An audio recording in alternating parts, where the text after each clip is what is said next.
Just another welcome to everyone and to the Nevada Law Journal staff members who are here, the editor-in-chief and the symposium editor. So talk to them if you get a chance, and also the American Constitution Society Las Vegas Lawyer Chapter folks are here, as well as the student chapter as well. So definitely a lot of great folks in the audience. We're going to start now with the 13th Amendment and the carceral state. Thank you.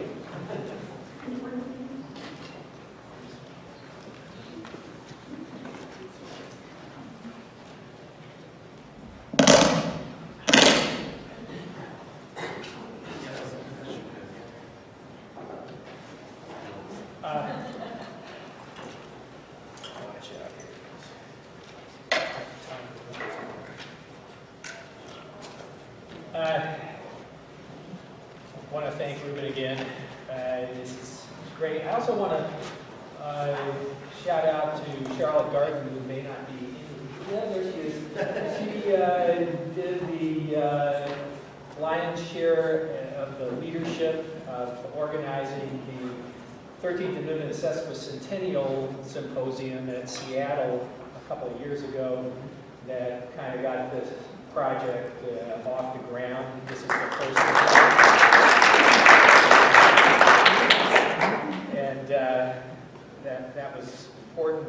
And one thing about this project, we're going to try to keep it kind of continuous enough so that it can build.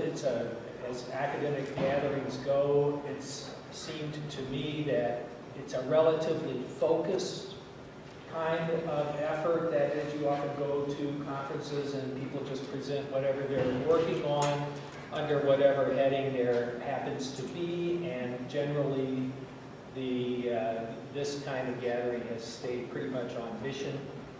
I think we all think that the sidelining of the 13th Amendment has blown a big hole in the Constitution, where, as Rebecca has written, the 13th Amendment is really the anti-subordination provision of the Constitution. You can't get out of it. You can't say it guarantees equal protection for the dominant class and for the subordinate class. It's for the people on the bottom. That's what the 13th Amendment is for.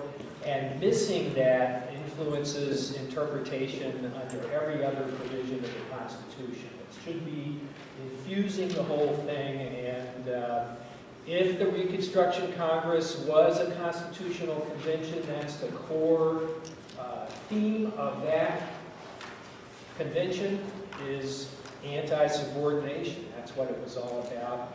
And a lot of the scholarship of 13th Amendment scholars is bringing that into different areas. So this is one area where the 13th Amendment is not only thought not to do good, but thought to do evil. It's the villain of Ava DuVernay's film, The 13th, thought to affirmatively authorize mass incarceration. And if you look at the literature on mass incarceration, you'll see that almost all of it, a big exception being Chip Carter's piece in the Seattle Law Review that was part of a Seattle gathering, where he suggests that mass incarceration might be prohibited under the 13th Amendment. And what I'm doing today is part of the historical groundwork for that kind of theory. So this idea, this has penetrated the popular culture, that the 13th Amendment authorizes slavery and slavery-like treatment of people in an affirmative way. And so it's a problem, a constitutional problem. I think that quite the opposite is true. If we apply, all we got to do is apply ordinary methods of interpretation. But that is the mission of the opposition to reviving the 13th Amendment. It's to keep it off the agenda.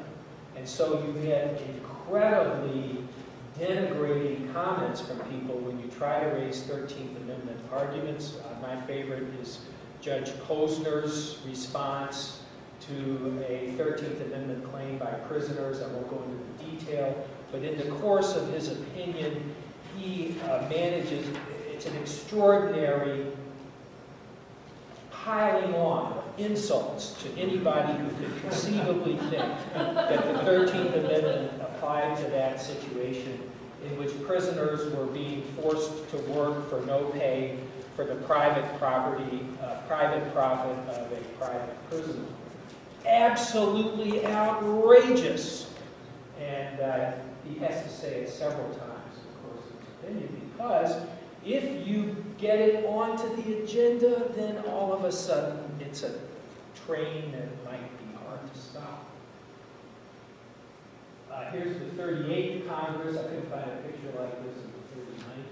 But the 38th is actually the one that proposed the amendment, and a lot of the talk was about free labor. And of course, going back to Eric Foner, the clash between free and slave labor systems at the core of the whole thing.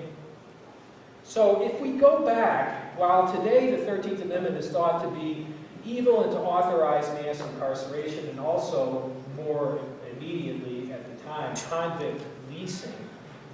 And when you go back and look what people actually said in Congress, it was quite the opposite. That is, well, not quite the opposite. The Democrats, who were the allies of the ex-Confederate plantation owners, did say exactly what everybody says today. So what we've done today is we've adopted their point of view. But if we look at the Republicans, on the other hand, who were in the majority, won the battle over the 13th Amendment and won the battle over enforcement legislation, including the Anti-Peonage Act that Bobby was talking about. This is Henry Deming. He was a relatively conservative Republican, and he said that the idea that the punishment clause authorized the selling of convicts for a short term or a long term to private owners, which is basically what convict leasing was a construction and gloss on the amendment that was trumpet-tongued proof of the Southerners' perfidy to the black race. There's the 13th Amendment. It says, as a punishment for crime whereof the party shall have been duly convicted. That is a text that's subject to quite a bit of interpretation.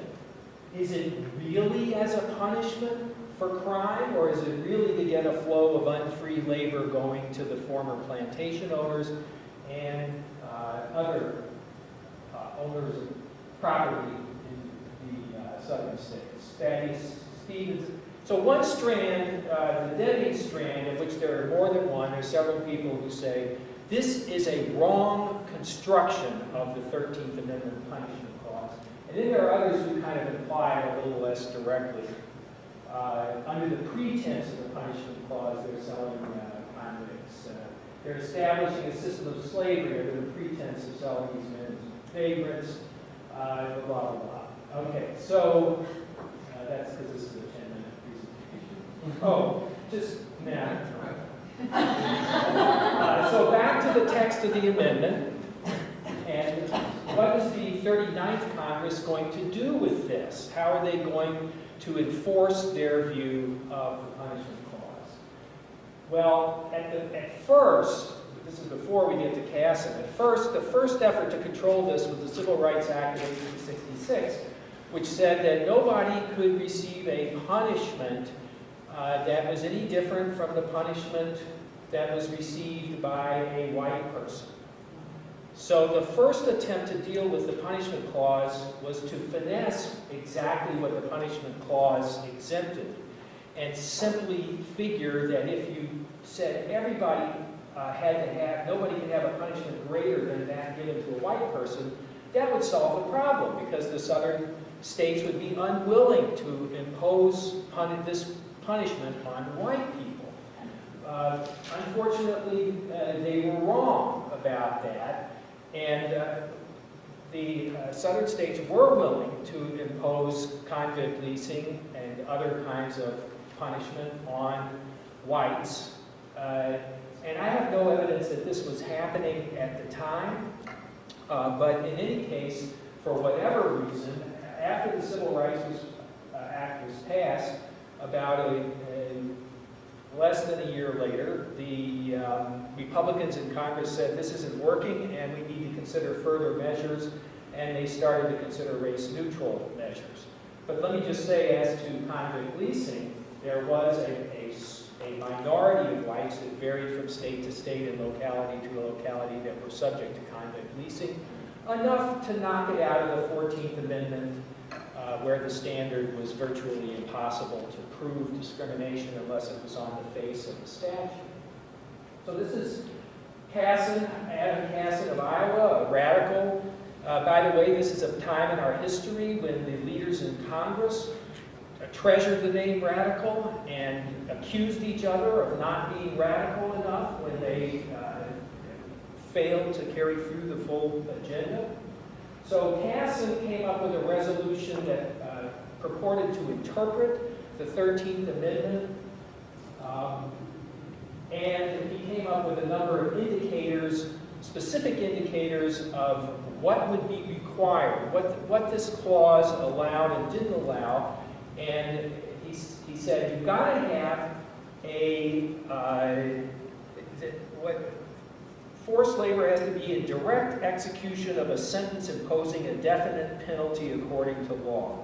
There's a lot in there, and I don't have time to go into it, but if you read that carefully, it pretty much knocks out the idea that a convict can consent to be forced to work, and it knocks out a lot of other things.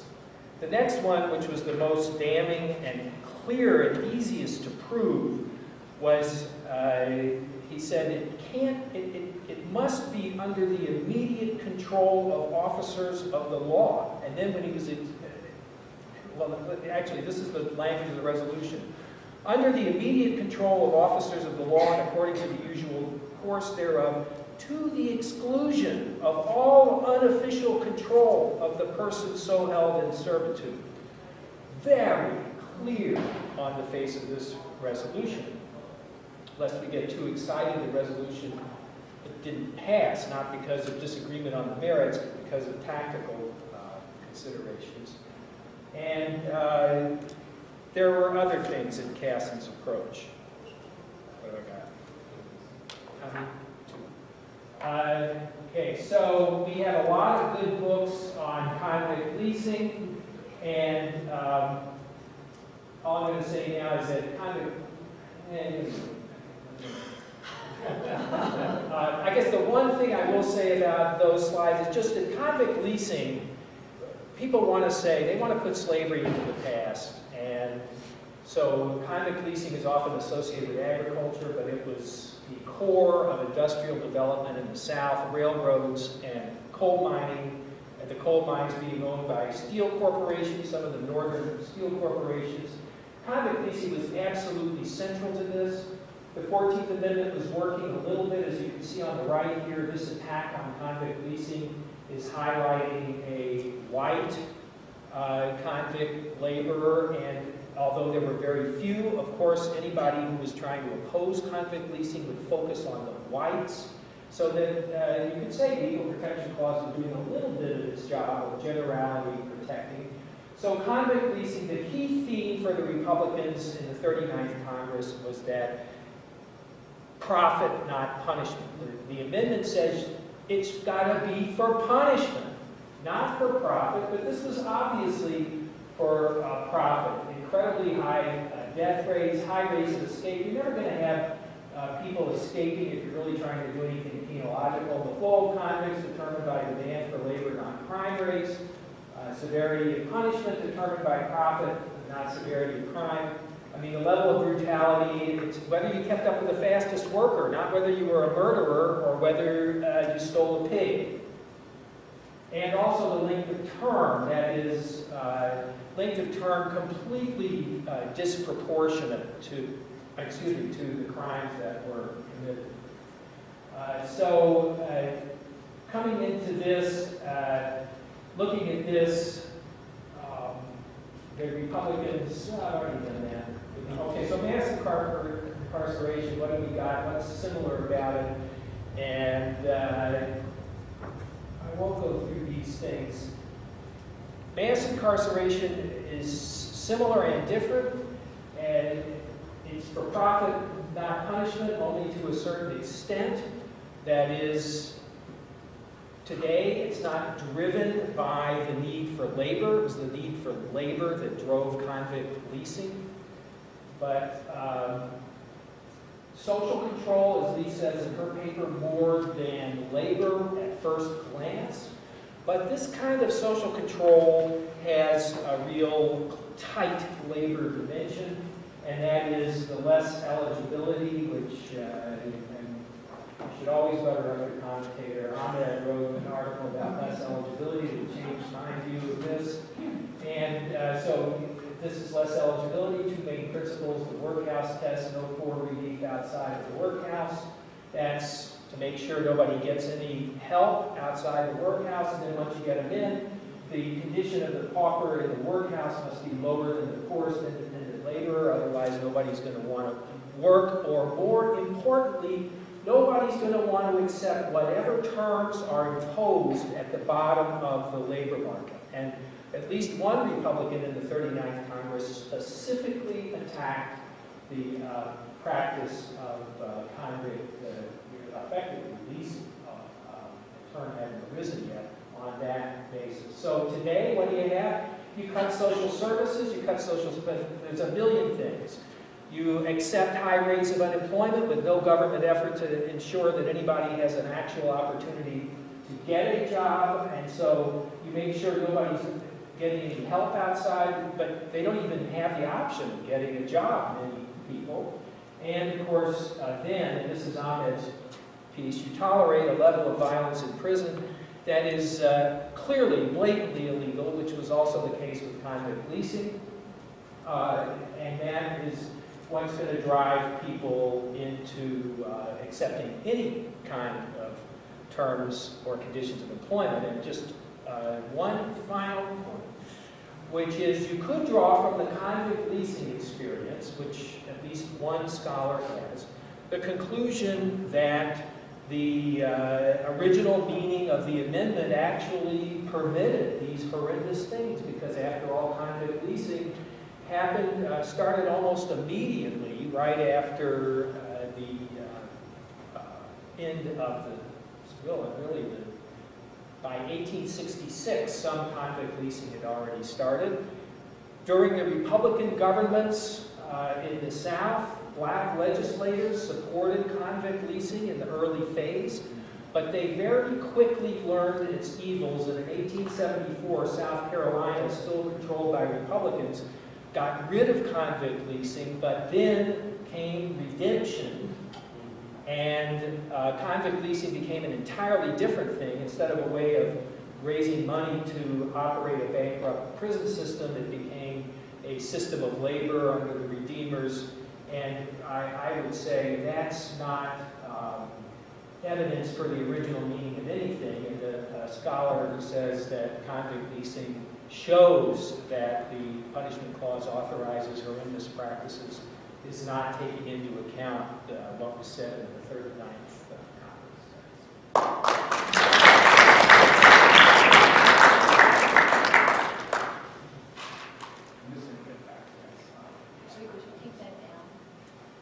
You want to just take it down? Yeah, just because I want to reorient you to the Northwest Ordinance and the Northwest Territory.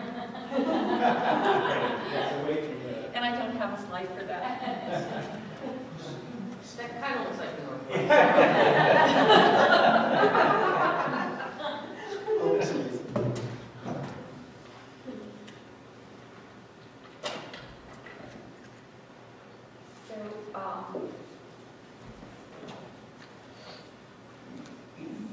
The problem that we have to solve is where I want to start, and that's where I'm going to end up. And I think the problem that we have to solve is mass incarceration. But we need to look back and see if we are applying leverage at the right point and having the discussion at what point leverage should be applied given the 13th Amendment. And so what I wrote about is the precursor of the 13th Amendment, which is the Northwest Territorial Ordinance. A lot of people aren't aware of the fact that This is the only phrase that distinguishes the Southwest Territory from the Northwest Territory. There is a mirror image of the Northwest Ordinance in the Southwest Territory, which is everything south and west of the Ohio River, and there's only one phrase which is different, which is neither slavery nor involuntary servitude shall exist except as punishment for crime. Now, in that context, we don't have a lot of backdrop of how that language got into the Northwest Ordinance, but we do know that it got into the 13th Amendment from the Northwest Ordinance, and it got into the Northwest Ordinance simply because, I don't know exactly. Nathan Dane is the person who crafted the language. There's not a lot about it. I've looked. But in a settler colonial state, like the United States, where the process of the state is to displace Native peoples with members of the settlement community, the idea of a carceral state would have no meaning. And that's what I wanted to introduce in the first part of my paper. The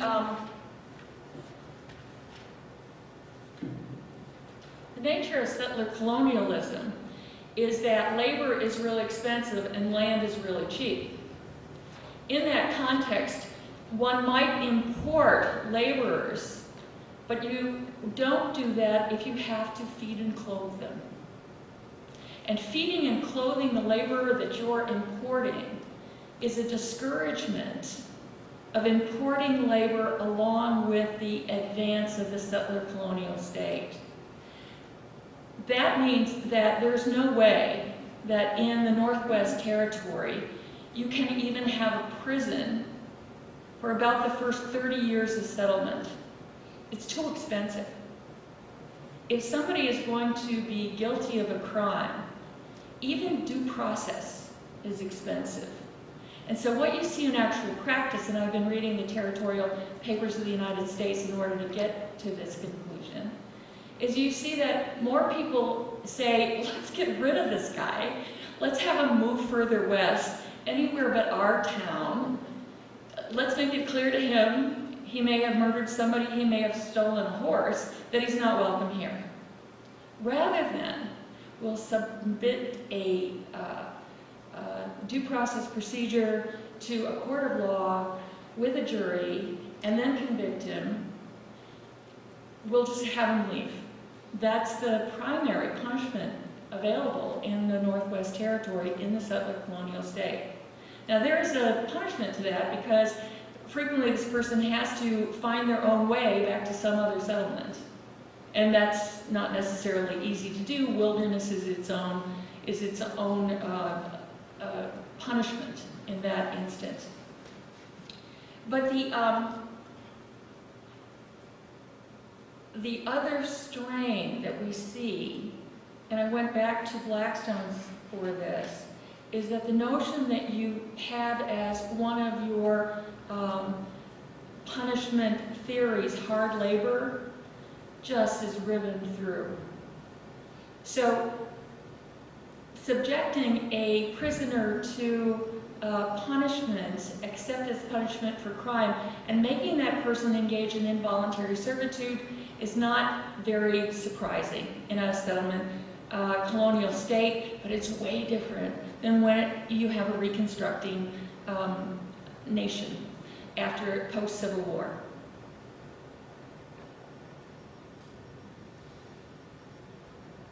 One thing that connects the settlement colonialism to the Reconstruction of Congress, though, is the virtue that is seen in labor.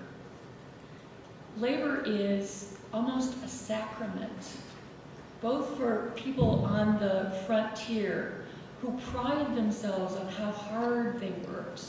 And in part, this is tied to the justification that they then have a claim to land and can displace the Native people who were there before.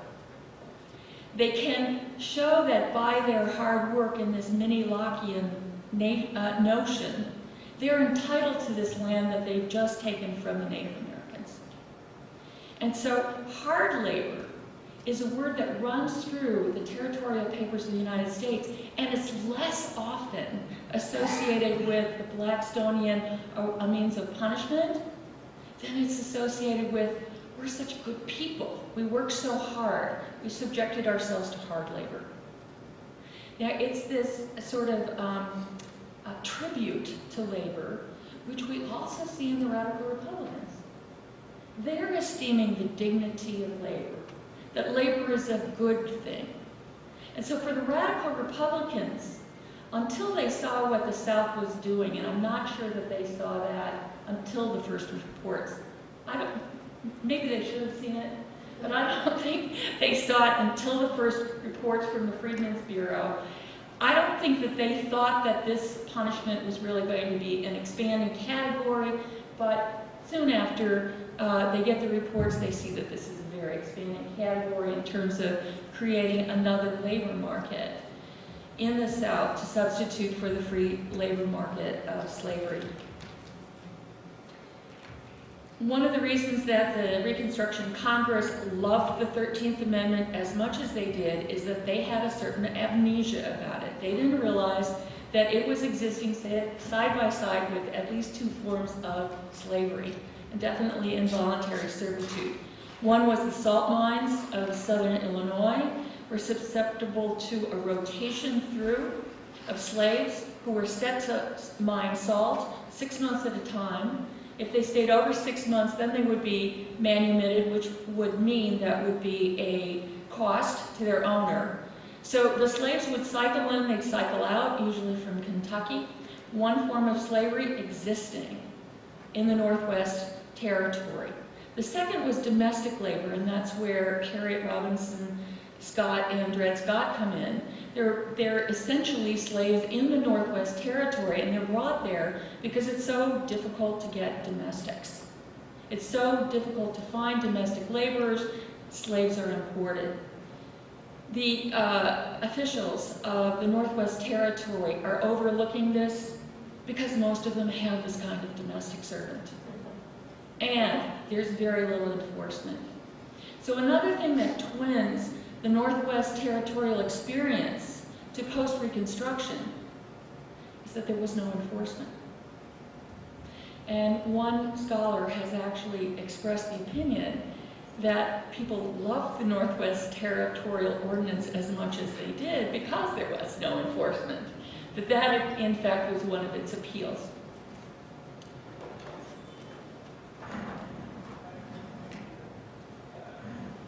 The tentative suggestion that I want to make, and this is a tentative suggestion, is the point at which we apply leverage for solving that problem that I started out with, which is the carceral state.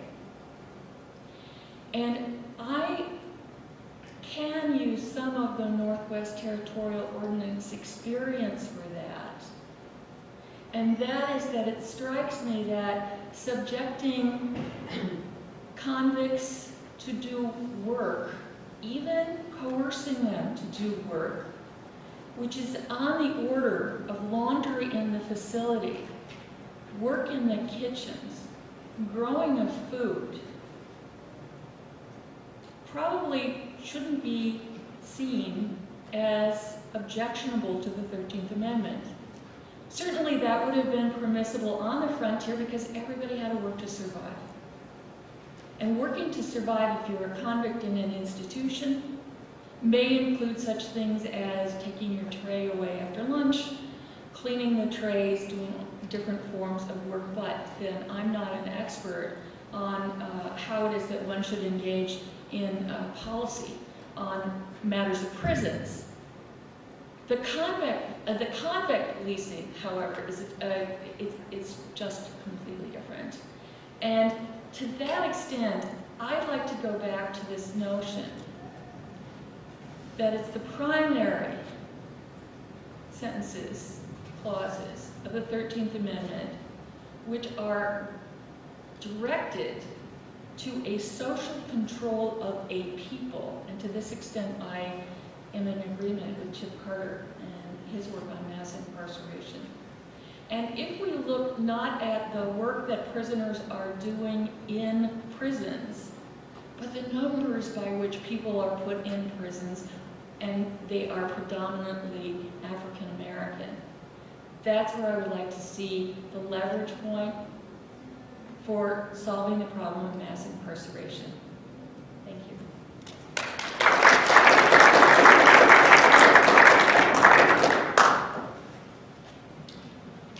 I'm going to sit and hope that the mic works. Yep. Good? Okay. All right, so it's a great pleasure to be here. Thanks so much to Ruben and to everyone at UNLV who's done the hard work of organizing this so well. And it's really an honor to be on in such an impressive company on this panel. This piece is part of a broader project of mine called Get to Work or Go to Jail. And I'm interested in how today's carceral state regulates labor, specifically in how it regulates labor outside of prison. So I'm focused on a set of circumstances in which labor outside of prison is regulated in part by the threat of going to prison if you don't work or work enough or work the right way. So in that sense, you can think of this as being about the criminalization of unemployment or underemployment. And that makes this project a bridge between research on prison labor, where the emphasis is on coercion, and research on so-called reentry, where the emphasis usually has been on exclusion from work. And so in this way, I think it's also responsive to Lee's concerns that an attack on prison labor might not ultimately be very important. And so Get to Work, as opposed to other stuff, which is what I'm going to write about. So Get to Work or Go to Jail comes up in a variety of ways. I've been focusing on conditions of probation or parole, on child support enforcement, and on criminal justice debt. And so for a prior 13th Amendment symposium in Seattle that's been referenced, I wrote a paper about child support enforcement and peonage. And there my main focus was on carceral enforcement of an obligation to be employed in the regular labor market, right? That obligation to work and earn money was an extension of the obligation to pay. So for this paper, I'm turning to criminal justice debt, not child support debt. And most of you are probably at least broadly familiar with the tremendous amount of energy which really exploded post-Ferguson, going into attacking incarceration for non-payment of court fines, fees, and restitution. One place where this has really gotten a lot of traction recently is the fight against money bail, and Fred mentioned earlier some of the advocacy going on here. And my mission too is to get them to think more about peonage enforcement. So from a 13th Amendment and a labor and employment law perspective, criminal justice debt is interesting and important for two reasons. First, there is the proximity to criminal punishment for an underlying offense that may have nothing to do with the debt or work. And that's what brings it closer both to prison labor and to the 13th Amendment penal exception, hence the excitement of this conversion with Lee and Jim's papers. Second, in the criminal justice debt context, the obligation to work has already been institutionalized in ways that go far beyond demands to find ordinary private sector employment. Instead, there's a widespread practice. Exactly how widespread is unclear, but I can tell you that in LA County, about 100,000 people go through this each year, of requiring criminal justice debtors to quote-unquote work off through so-called community service, typically at government or sometimes in nonprofit agencies. This creates a class of workers who are not incarcerated, but who in some relevant respects are treated like prison labor. They're unpaid, they're governed by threats of state violence, and they're treated as non-employees outside the scope of labor and employment law. Even more shocking is that creation of this substandard tier of coerced labor is often promoted as a progressive reform achievement because it is better than being locked up. Now, when I started working on this paper, I thought it was going to be all about the scope of the penal exception. And the reason is that without the penal exception or some other similar exception, this really seems like a no-brainer case of involuntary servitude, at least in situations where debtors are forced to work in specific community service assignments. So one part of the paper is about developing that analysis, and the starting point is that, yes, in fact, several courts agreed that this is a no-brainer, starting in the late 1960s, and they did so in cases where the debt that was being worked off was one for fees and for costs, as opposed to punitive fines. And especially for minor offenses, that's really important because often most of the criminal justice debt is fees and costs, not the fine. So once those debts are deemed not part of punishment, then they fall outside the exception and cannot be the basis of involuntary servitude.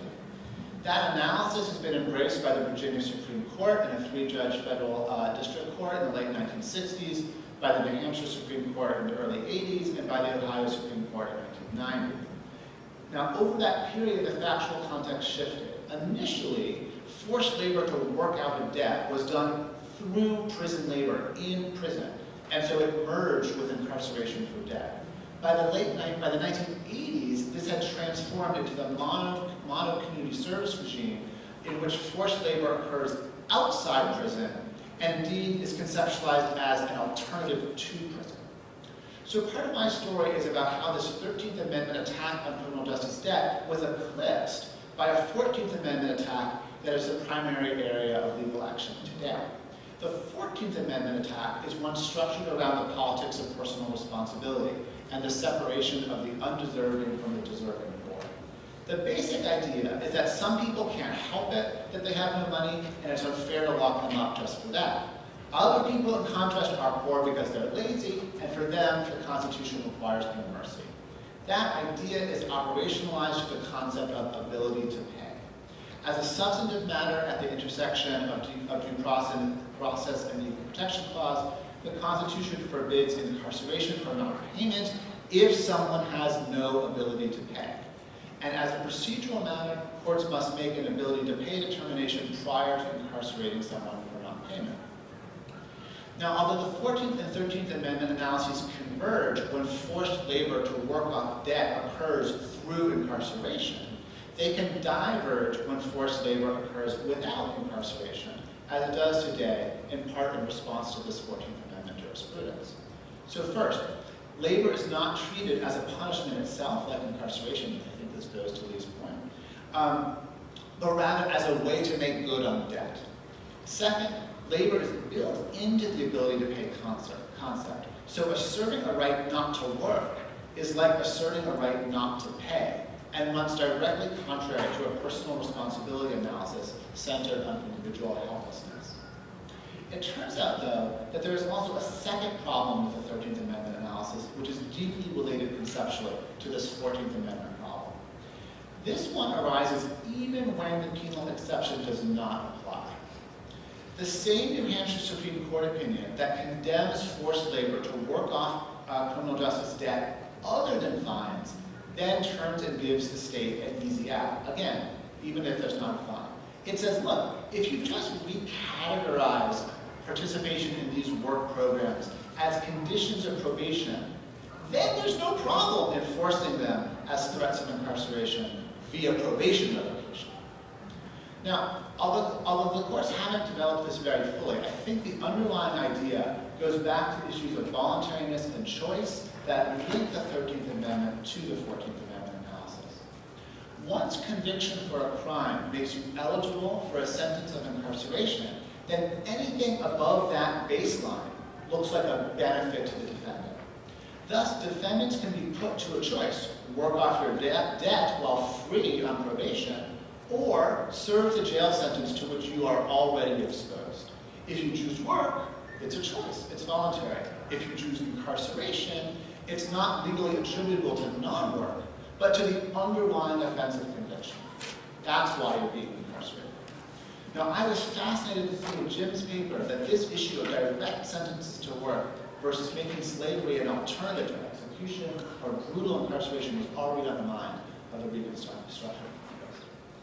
Now, the reason that this connects back to the 14th Amendment analysis is that this choice argument fails if the incarceration alternative is independently unconstitutional under the 14th Amendment as incarceration for debt, right?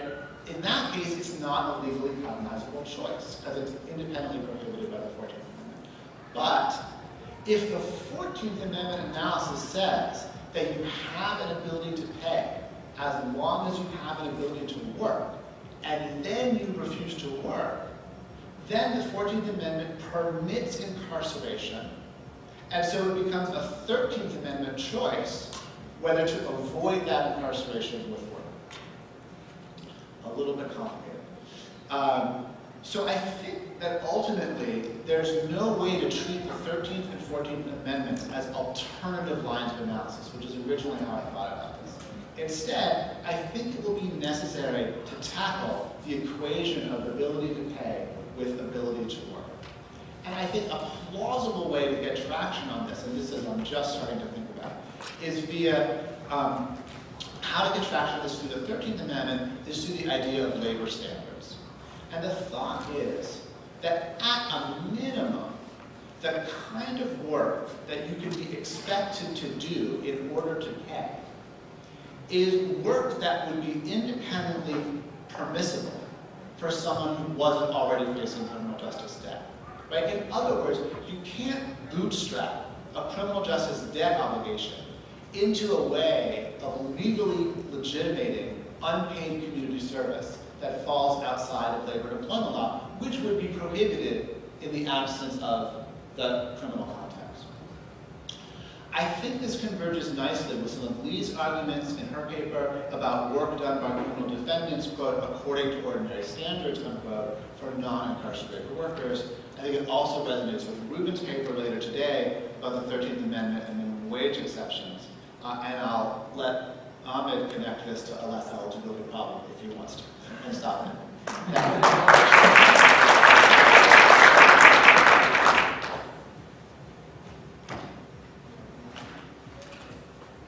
Thank you all, and thanks to Ruben, among others, for having me out here. It's an honor to be here and to appear on this panel with people whose work I have long admired, and that lies outside of, I must also admit, my own area of great competency. But not so far, I hope, as to preclude me having something to say. And I'll start with an interesting quote. A man with a club is a lawgiver. Who said that? Jack London, a writer who coincidentally was raised in large part as a child by a former slave. A problematic man in some ways, but a man of great insight, and a man able to infuse in his work, I think, points of understanding about the world that often elude us today. I mention London here because I want to frame what I'm going to say briefly with an ode, which many of you may find a bit odd, but I think is important nonetheless, an ode to the sort of left-wing social Darwinism that Jack London practiced. Those of you who know me, know my work, know that early on I focused on the criminal law and criminal justice policy and punishment. For various reasons, to do mainly with the limits of my capacity for maintaining interest in topics, I migrated from that more fully into work on labor. This ends up being important because I think between the criminal law and work that I've done more recently on the New Deal and on some present work on the inadequacy of constitutional rights are a couple things, or is a basis for a couple things I want to say about the topics that the panel has presented today. I won't speak to them or about them separately, in part for reasons of time, but in part because I want to articulate some broad points that I think are relevant in various ways to every one of these projects. So Noah and Jim both mentioned lesser eligibility or less eligibility and some work I've done on that. And Jim did, I think, a good job of describing and outlining what this concept means. Maybe more important to what I want to say now is what it is rooted in. The lesser eligibility concept was first formulated by Bentham, but it was best formulated by more critically minded Marxist scholars or Marx-informed scholars in the early 20th century. Among them, George Roche and Thorsten Selin. Now, I mention them because their work has a broader relevance than lesser eligibility. In fact, it connects lesser eligibility to, I think, a topic or concern that is very relevant to the way we think about these topics, and that is the relationship between punishment and social structure. Every one of the panelists today, in various ways, approaches that topic, which I think is absolutely central to understanding anything about the 13th Amendment or about the law, particularly in its punitive formulations, in any given context. Again, the relationship between law and social structure, and particularly between labor structure. I think one of the questions that flows out of the talks that we had today is not only how social structure and labor structure influences the meaning of the 13th Amendment, but how that relationship continues to evolve in the world that we're in today. And what does it portend for how the law is apt to continue itself to evolve. In this question, I think, or in this topic, is a broader question yet about the relationship between law and labor, and law and social structure. One that is, on one level, an interpretive and epistemological one. How do you understand the law, and what does labor and labor structure have to say about that? But also politically and normatively about the practical relevance of this sort of inquiry. And that takes me back to the quote of Jack London. It also takes me to what will be maybe my main point, but also my last point here. And that is this, that this story is not just about how social control and the impulse to social control has perverted the 13th Amendment, but also about how the 13th Amendment and the project of human liberation that informs it, that underlies it, has justified impositions in turn on the scope of human liberty. What do I mean by that? Well, in a very practical way, this discussion is relevant because it opens the door, as in particular fashion each of these papers does, to how the pursuit of human liberty justifies its negation. This is something that we can find in the world today and circulating around the debate about the 13th Amendment. Brass tacks. The role that the New Deal project played, a very critical one that criminal justice scholars only now giving appropriate due, in creating the modern criminal state, in justifying modes of regulation and ultimately punishment that provided the foundation for what we call today mass incarceration and overcriminalization. More particularly and more immediately, the role that modern feminism has played in promoting and being complicit in mass incarceration. And related to that, the role that the civil rights movement has played in accomplishing that very thing, in the guise of, for instance, hate crimes, the mitigation of hate crimes, and that sort of thing. In other words, what I'm saying, and I'll end on this note, is that one of the main things that's interesting about this debate and about these papers for me is how they broach the question: to what extent is the deprivation of liberty justified, ostensibly, by its own protection? And what are the pitfalls inherent in the promotion of human liberty, particularly through the artifices of the law, when one potential product of that campaign, of that undertaking, is in turn to justify incarceration, the deprivation of liberty? That story is a complicated story, not least in regards to the 13th Amendment, not least in the late 19th century. But I think one of the most interesting things connecting all of these papers is how they alert us to how that dynamic played out and alert us to the prospect that it will continue to play out if the pursuit of human liberty is done in an irresponsible and insufficiently critical and thoughtful way. Thank you.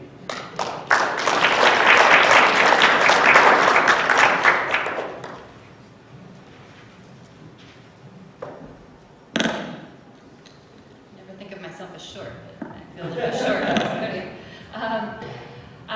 My name is Courtney Lawler. I'm at the University of Kentucky. I join everyone else in thanking Ruben and thanking Rebecca for getting me looped into this group of people as well. I really grateful for the opportunity. I continue to learn and be overwhelmed by how much I'm learning from all of you.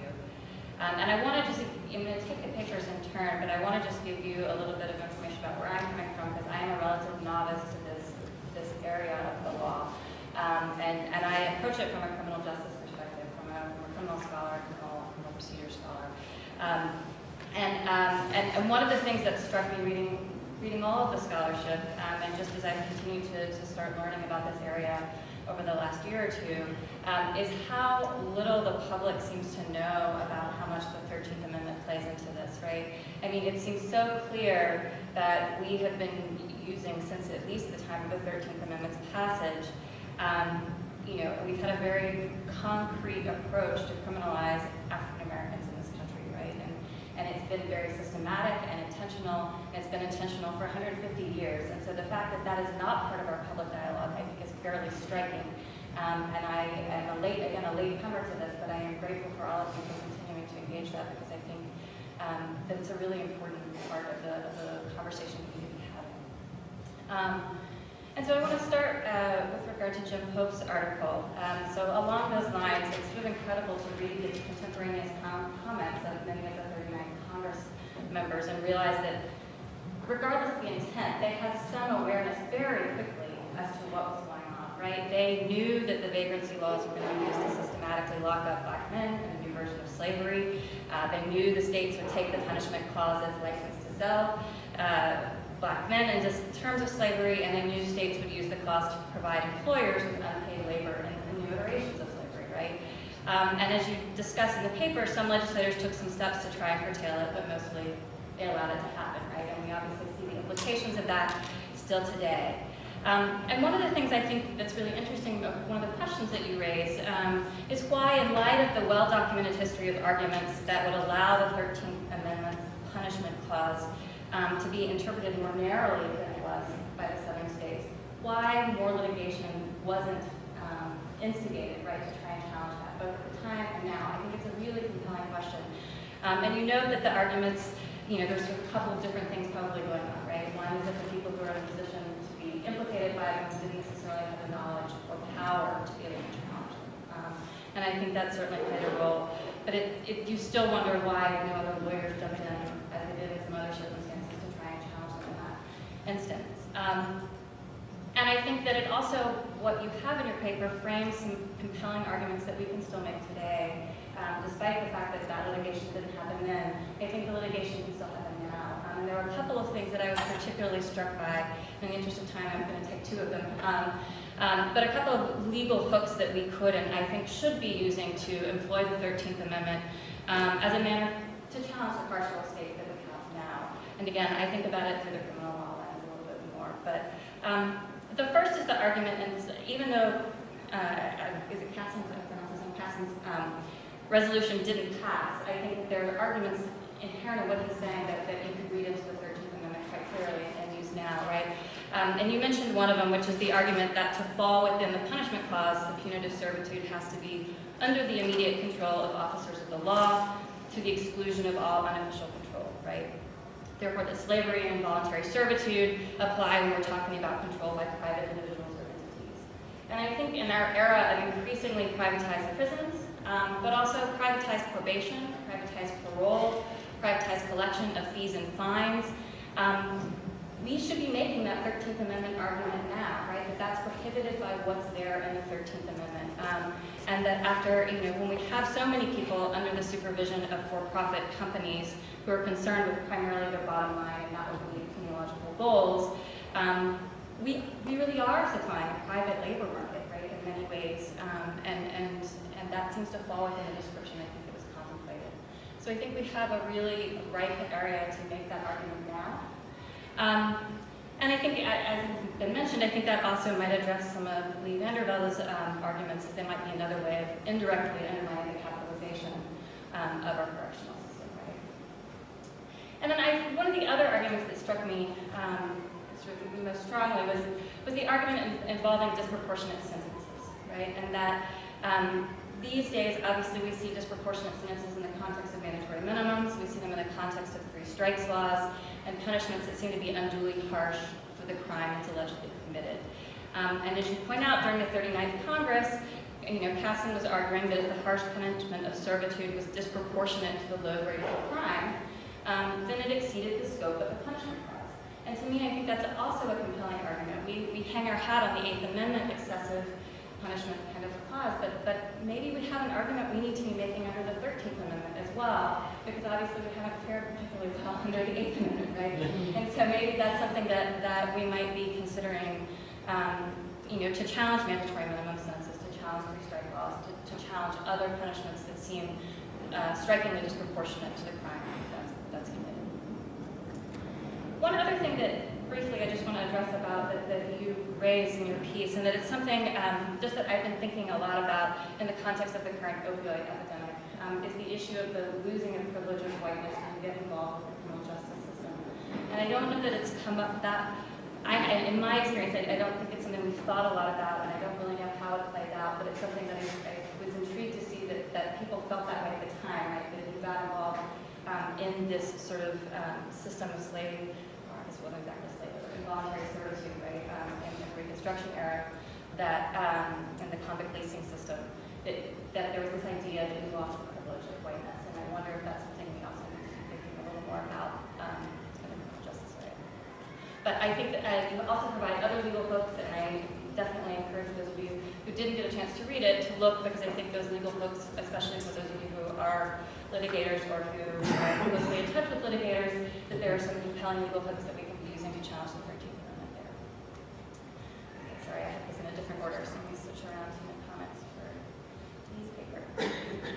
So again, likewise, I thought there were many compelling insights on the interplay between labor and punishment that you brought out, right, as conceptualized by the authors of the 13th Amendment. And I learned a lot about our history, but I didn't know from your paper, for example, it never had occurred to me that a large part of the reason Southeast slave labor was geographic, right? I mean, it seems very basic, but I haven't thought about the fact that maybe, the North and the sort of West's failure to use it really had a lot to do with geography and nothing else really. One of the things that you point out is that the current corporate infrastructure of our prison system is inextricably linked with this goal of maintaining socialized racial control, right? And I share the view that one of the more objectionable parts of our current prison system is this exploitation of labor, right, for capitalist gains and for-profit gains. And I think you do a wonderful job of separating out that system of labor exploitation and social control that are those strands of slavery, right?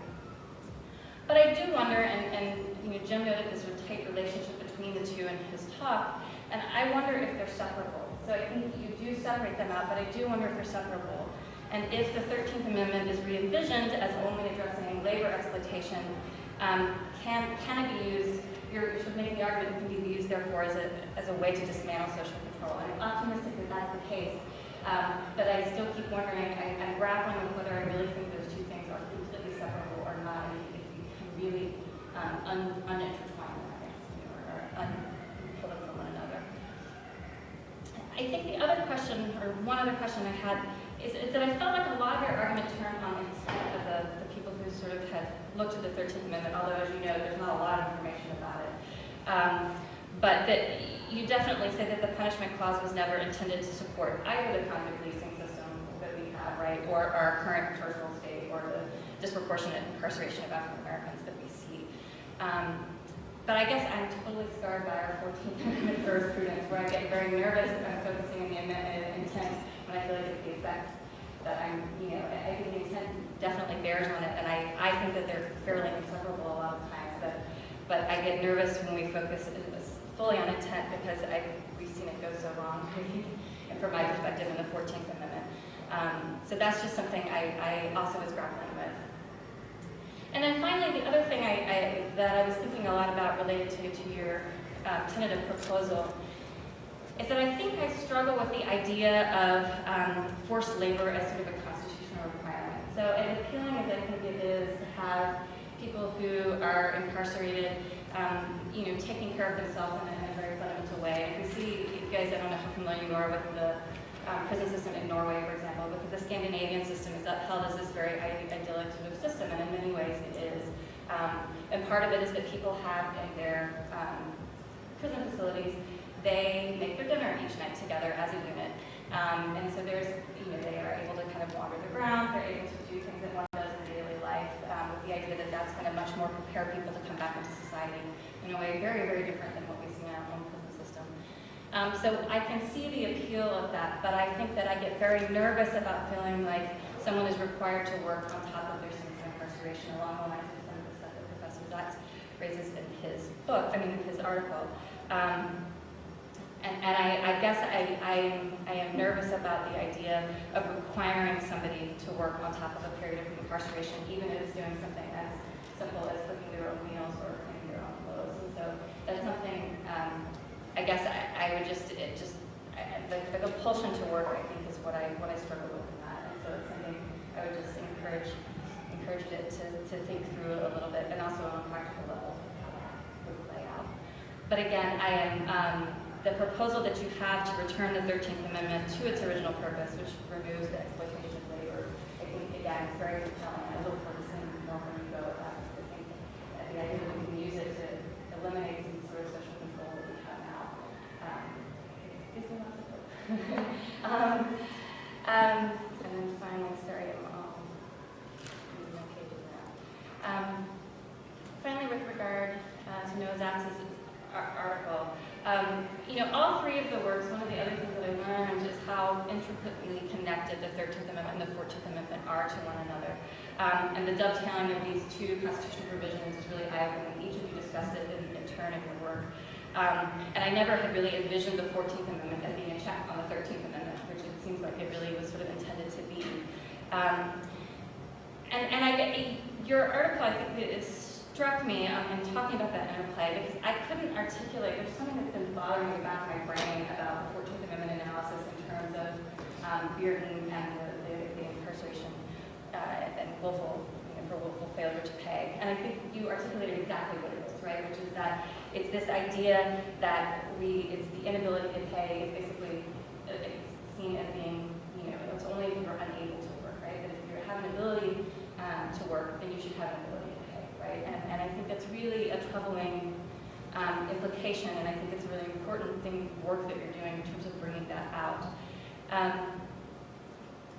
I guess you mentioned it earlier in your comments, and it wasn't as clear to me from reading the draft, but I would encourage you to really even go the further distance you go in terms of talking about the fact that we're actually criminalizing it, right? We're criminalizing unemployment and underemployment, and you separated out the child support context, but I actually think it is a crime in every state and federal government, right, to fail to pay your child support, which in essence means, again, we have an inability to pay. Our system assumes somebody has the ability to work, and therefore we assume that the failure to pay is due to a choice not to work, and that we think it's okay to criminalize that choice. I think the criminalization aspect of it adds one other layer on top of the labor aspect of it that I think is a really important area to look at.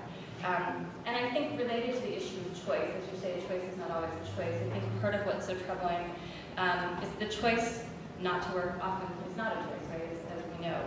Because in reality, somebody who doesn't have the skills, or the educational background, or the training to get a particular job, or if they have a prior criminal conviction, it's not always, their choice not to work is not always their choice not to work. And so I'm still sort of grappling with how I think that plays in with your proposal, but it was something that I've been thinking about as I read your work. So anyway, I really appreciated and grateful for the opportunity to have read all three of the papers. I think that they provide tremendous avenues, again, especially for people who are litigating now, to be able to challenge what we have, in addition to providing theoretical and historical insights. So thank you.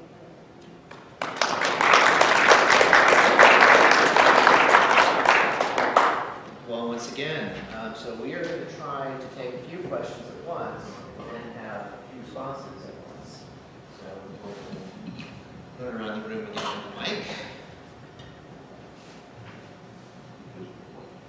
Inspired by Avi, I wonder if you could tell, think about the Anti-Peonage Act. It doesn't have any exceptions to it. So to what extent might that be a tool to challenge the carceral state, especially, of course, the use of labor by prisons, by by private corporations.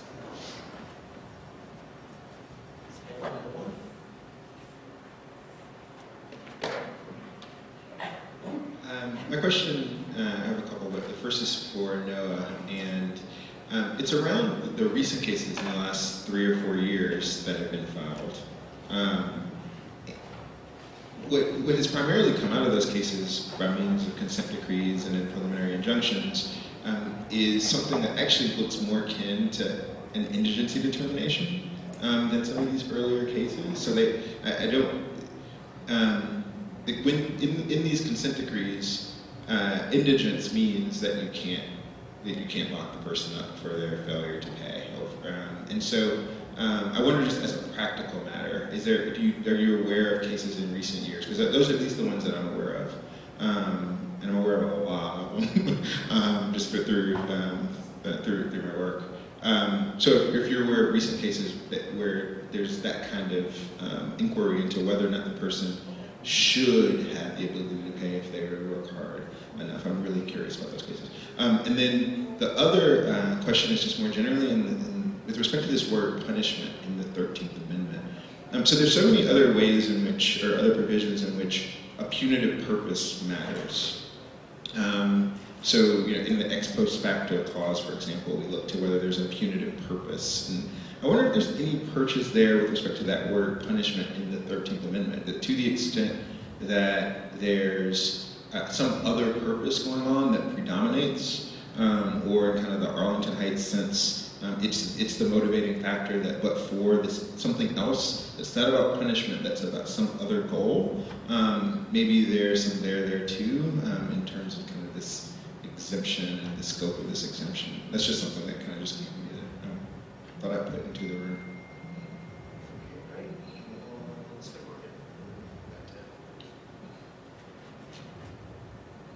Hi, I had sort of 2 questions. One, and I think they're clarifying or just to push a little bit. It seems like we're really talking about 2 different problems, perhaps. One is the imprisonment, right? The number of people who are being imprisoned for a variety of reasons, such as ones that Noah talks about.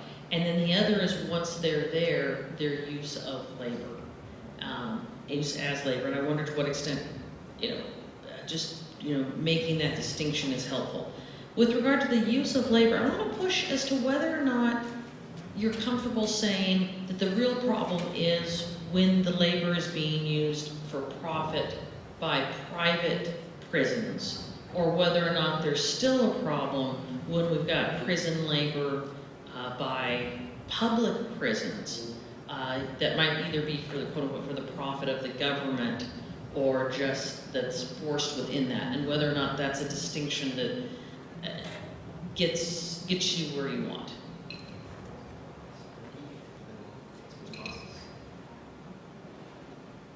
Am I allowed to ask another question?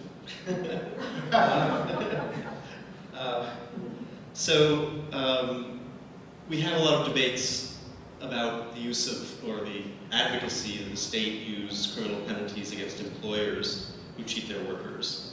In New York, it's a misdemeanor. Wage theft is a misdemeanor no matter how much you steal. So, we have clients who can be deported for just jumping a turnstile twice because they weren't paid their wages. But the employer who stole millions of dollars from their workers is subject to only misdemeanor penalties. So the question is, what your thoughts are about whether using criminal penalties against the owning class or cheating working class is something that you favor or disfavor, or to what extent or why? Thanks. Responses?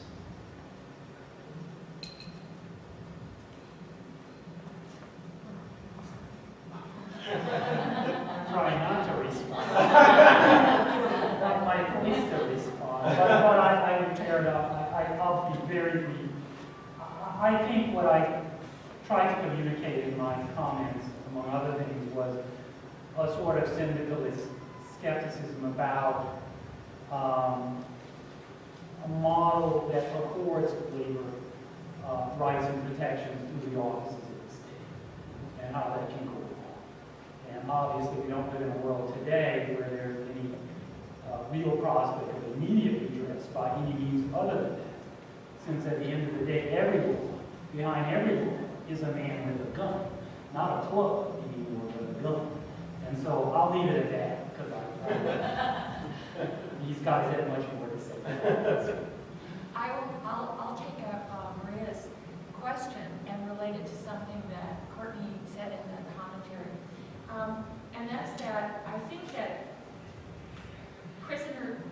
well, for my money, I think that throwing so many people in prison, so many African Americans in prison, is the big problem. Because what is an abusive state going to do if they simply don't have to force the prisoners to do work? They're still going to incarcerate a lot of people. So the social control, to the extent that that's a negative, a driving negative, in which the 13th Amendment can address, I think that's where our focus should be. But when we talk about the work that prisoners have to do in prison, I think there's this difference between doing one's chores and I don't, who would not say that the prisoner should be required to do their own chores? Doing one's own chores is just so somebody else doesn't have to do it for you, right? And so forcing and compelling someone to contribute to the life of the prison, I think has a very different salience than producing a product for market. So let's think about this producing a product for market. And then we've got this distinction, producing a product for market that somebody's going to make a profit from, or maybe producing park benches, license plates. Kevlar vests. Kevlar vests. Well, if you didn't produce park benches, you'd have to hire workers to produce park benches if you wanted park benches. So you can look at that as a displacement of labor, and then we can say if there is a market product, then we've got William Silva saying, as I say, pay the minimum wage. That product can be paid for by compensating them for minimum wage, and then we don't have a distortion in that market, nor do we have the exploitation, because the wage would have to be paid. The wage would have to be paid. I'll stop. Let me have a quick note on Maria, on your framework, which is, and I think it's related to what we think about when we think about social control. To me, you talk about being in prison, what happens once you're in prison, and I just want to insist, what happens when you're in the shadow of the prison but nominally free, right? That's what I'm about, but that's also what the policing question is about. Like, social control isn't just about being incarcerated, it's about the threat. And so, the kind of potentially radical part of this project, I really want to question the familiar boundary between free and unfree, and think about unfreedom in the nominally free world. On Fred, to your point, I am completely unreassured by the pattern of recent litigation, and I think, not that I don't celebrate it, it's great stuff, but I'll give you the 3 reasons. First of all, completely standard feature, I don't know about the settlements, but standard feature of all the advocacy from SPLC, from Brennan Center, from ACLU, is to say people need to be given an alternative to incarceration, and what is that alternative? It's community service, and it's in itself. So I don't know for sure about the structure of that, but I can tell you that the explicit reform agenda is in response to the claim, well, if we don't lock people up, then how are they held accountable? The standard answer from progressives is, well, through community service. So it's already there. Second, it's already the case in some of the research that built into the way judges talk about ability to pay is very often ability to work. Alexis Harris's research shows that in Washington State, the child support cases are perfectly explicit about this. The key case that I write about in the prior article is one in which the judge says, oh, surely you could get a job at McDonald's, right? That's what I mean by saying you have the ability. And so I'm very skeptical that you would be able to keep that out over time, even if it's not written into the current consent decrees. And third, I'm a welfare lawyer. That's how I grew up. And to me, and the analysis of why are you really poor right, that you see in the means test or welfare context, where it's always been the case that that question has very quickly turned to the question of ability to work and why aren't you working. It's just inconceivable to me that in our society, that question isn't going to immediately come up when we're talking about ability to pay and other kinds of questions of poverty. And if it's not in those settlements, then some clever legislature that's trying to get ahead of it next time is going to write it in. And that's what New Hampshire was doing in the case that I wrote about. They said, well, if you don't have the means to pay, but you're physically able to work, then here you go. So I just think that road, that playbook is out there. Just a real quick thing on Maria's point, that when the people in the 39th Congress talked about control by private parties, that was just one indicator of a purpose to make profit rather than to punish. There's no reason why you can't do that in a public circumstance. In fact, what happened in the end of convict leasing was just that it got driven indoors to Parchment Farms and chain gangs, and so it's just a strong indicator, nothing else.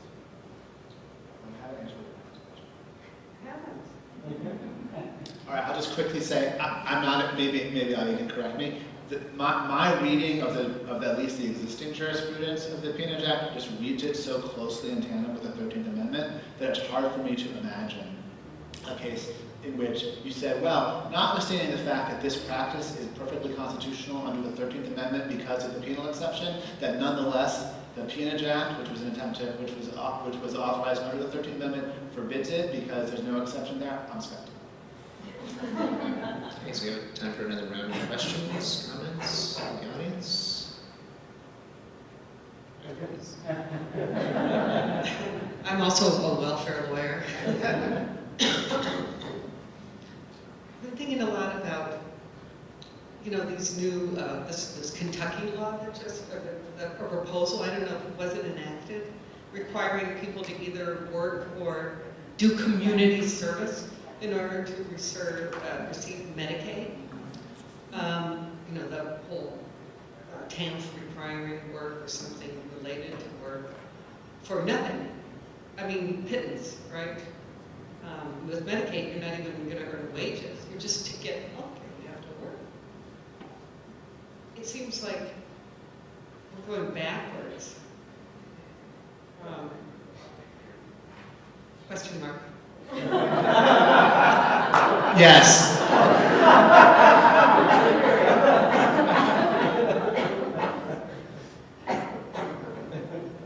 Any other positive comments?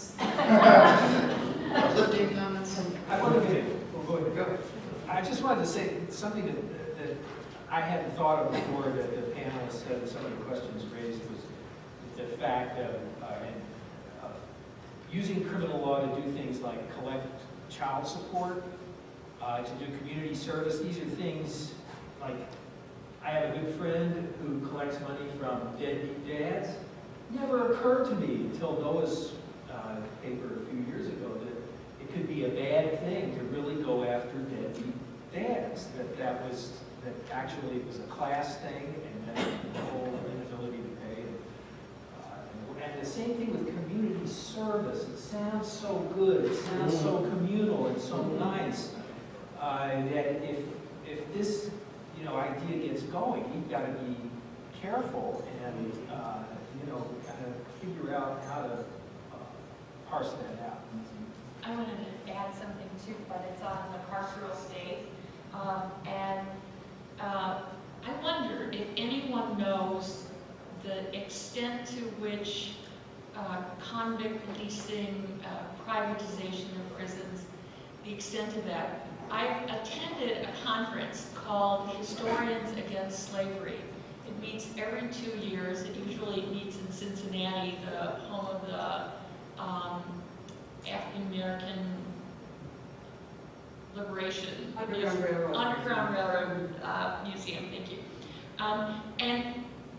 And the discussion was that this is primarily a problem in only about 3 states: Arkansas, Texas, and Mississippi.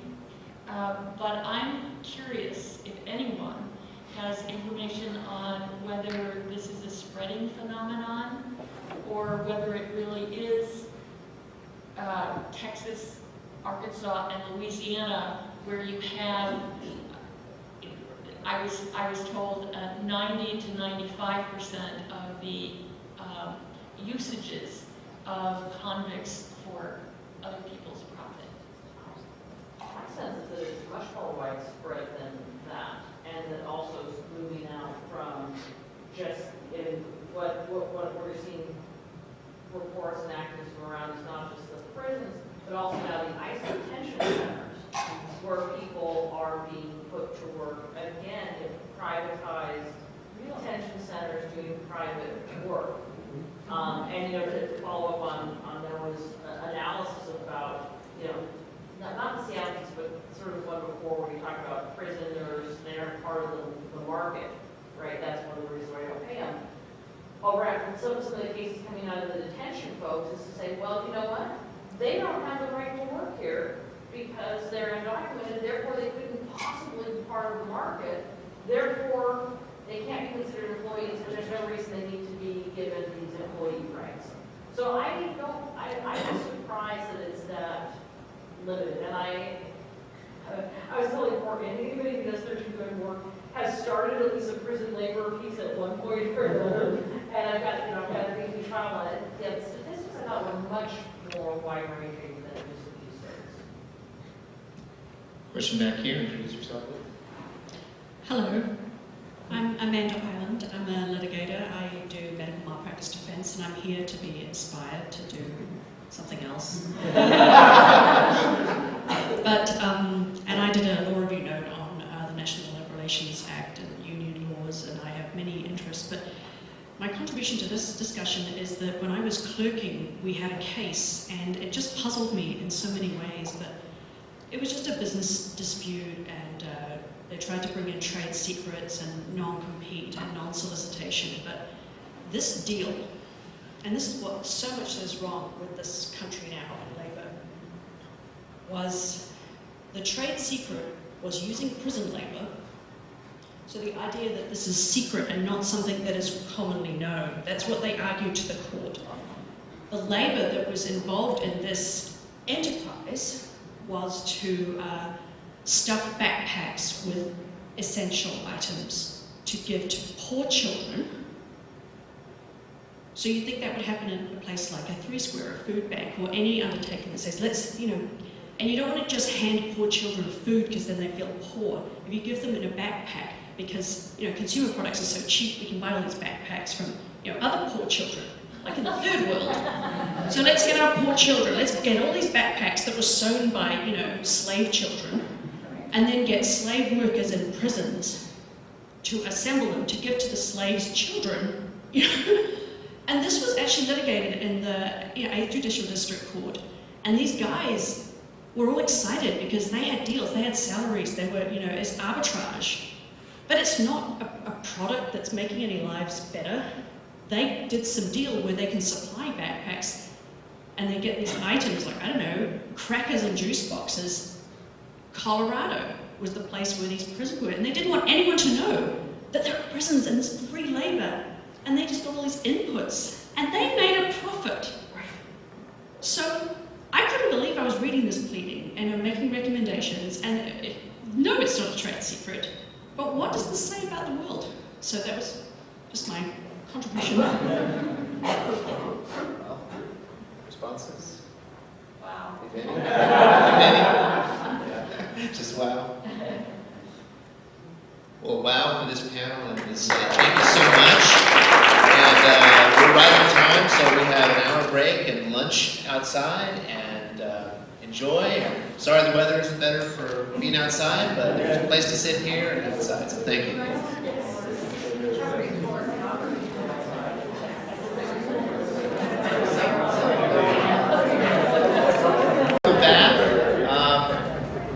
Hope your lunch was good and you had a chance to see some of our beautiful campus, including our wonderful activities outside, which were totally unplanned, but very nice to have on this campus. So I'm happy to introduce Session 3, Health, Education, Environment, and Welfare. And I also want to, again, make a couple of reminder announcements. One is that the reception will take place at 4:30. The where do we go from here discussion, it takes place at 4:30, from 4:30 to 5:30. And actually, it's a very important discussion. I hope most of you can stay for it, because again, there's where we talk not only about where the 13th Amendment project goes from here, but also the use of the 13th Amendment in policy and litigation and popular culture and everything else in democracy will also be discussed. So it's going to be a very open discussion. And again, I know that a lot of the conversations that we're having today will inform the discussion this afternoon. So that is, please try to make that very important, 4:30 to 5:30. Then the reception starts at 5:30, and it's going to be all around here, and there's a lounge next door that we'll also have a bar in. So that will be at 5:30 to 6:30. There'll be two possible buses, one at 5:45 and one at 7. So you have your choice of those two to get back if you're staying at the Signature. So with that, logistics out of the way, pleased to welcome this panel, session 3.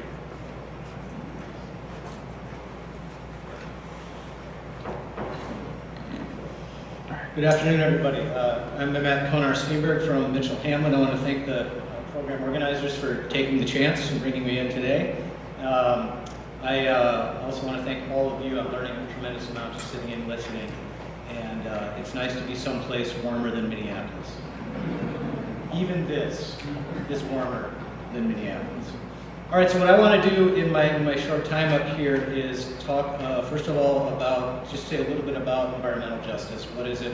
What are the origins? And what is the current state of the game in environmental justice? And briefly, the current state is it's not in great shape.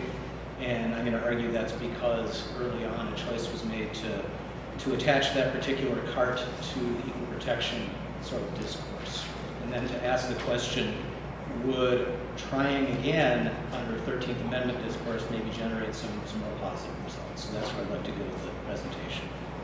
So just to get things started, most folks would trace environmental justice to incidents in Warren County, North Carolina in 1978. The Ward Transformer Company was a company that made and recycled transformers, and they had a problem.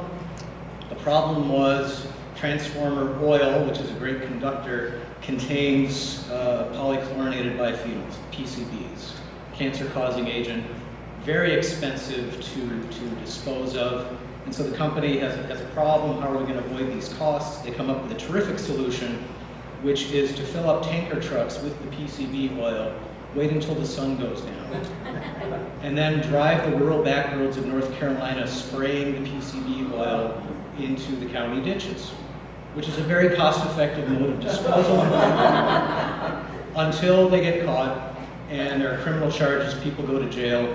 Okay. The problem now is you have tons and tons and tons of PCB-contaminated soil, and it has to be disposed of someplace. And the state of North Carolina looks around and says, we need a landfill, we need a disposal site. How about Warren County?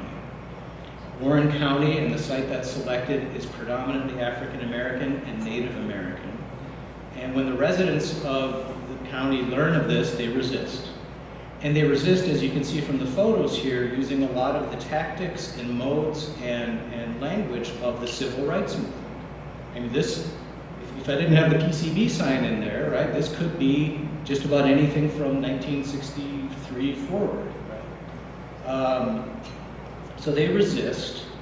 They fail in the sense that they are unable to stop the landfill.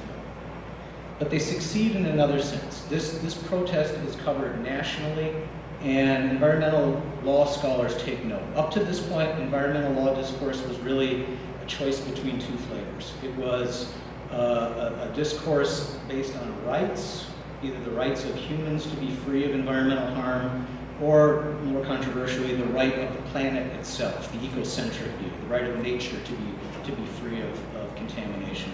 That's one sort of discourse. The other is a kind of a law and economics cost-benefit discourse. And so that's kind of the conversation that's happening in law and economics. The environmental justice movement injects another concept, injects a lot of the considerations of the civil rights movement into environmental law, and in particular questions of distributed justice. Who is going to bear the costs of an industrialized society? Who's going to take care of the PCBs? Who's going to have to suffer with this? So those notions get added, and we get this idea of environmental justice. The idea, as it has been defined, that minority low-income populations should not be disproportionately exposed to environmental hazards. So that's 1978. I was 10. I'm almost 50 now, and not very much has changed. So many decades on, we are still working on environmental justice in the sense that we have not gotten very far with respect to this idea that, in particular, communities of color should not be stuck with bearing the burdens of environmental waste and so forth. Flint, Michigan is a terrific example, right? A number of studies, recent studies show it's still a problem. Somebody did a study examining the populations, demographics of populations living close to hazardous waste disposal facilities. And they found that when you get to about 2 miles away from that facility, the population is more than 50% people of color. Another study of the 2 million or so people living near the 12 dirtiest coal-fired electric power generating plants, 76% are African American. And it just goes on and on and on, the disproportionate impacts of environmental contamination on people of color. So why is this still a problem? Why from 1978 to 2018 did we not really get anywhere on this issue? I would argue that's because, as I said, we hitched this wagon early on to equal protection and to some extent also to the civil rights acts that are adopted under Commerce Clause power. And as a result of that choice, 2 problems arose. One of them, I think, clear in the historical record. The other one is kind of a latent problem. The clear problem to me is the problem of disparate impact. When you think about environmental justice claims, they are almost in their nature claims of disparate impact. Or to put it differently, it's seldom the case that they're going to be the kind of claim that says, here was an instance of overt rank race discrimination. Instead, it's systemic discrimination that ends up plopping this landfill in this particular community. And that's a problem under equal protection analysis, because equal protection analysis says we want evidence of intent. We want discriminatory intent. You can use your disparate impact to try to prove discriminatory intent, but disparate impact by itself isn't going to cut it. And so to give you an example, 1991 case, very similar to what happens in Warren County, Rise versus Case, a case out of Eastern District of Virginia. A new landfill, a municipal landfill, is being located in an area where of the 26 families living near this site, 21 of them are African American. 3 previous landfills that were cited by this county were cited in areas that were 90% African American. The only landfill in the area located near white people has been closed because of environmental violations. There's a trial, and the court actually makes a finding. It says the placement of landfills in King and Queen County from 1969 to the present has had a disproportionate impact on black residents. It's in the findings of fact. But the plaintiffs lose. And they lose because there isn't that translation into discriminatory intent.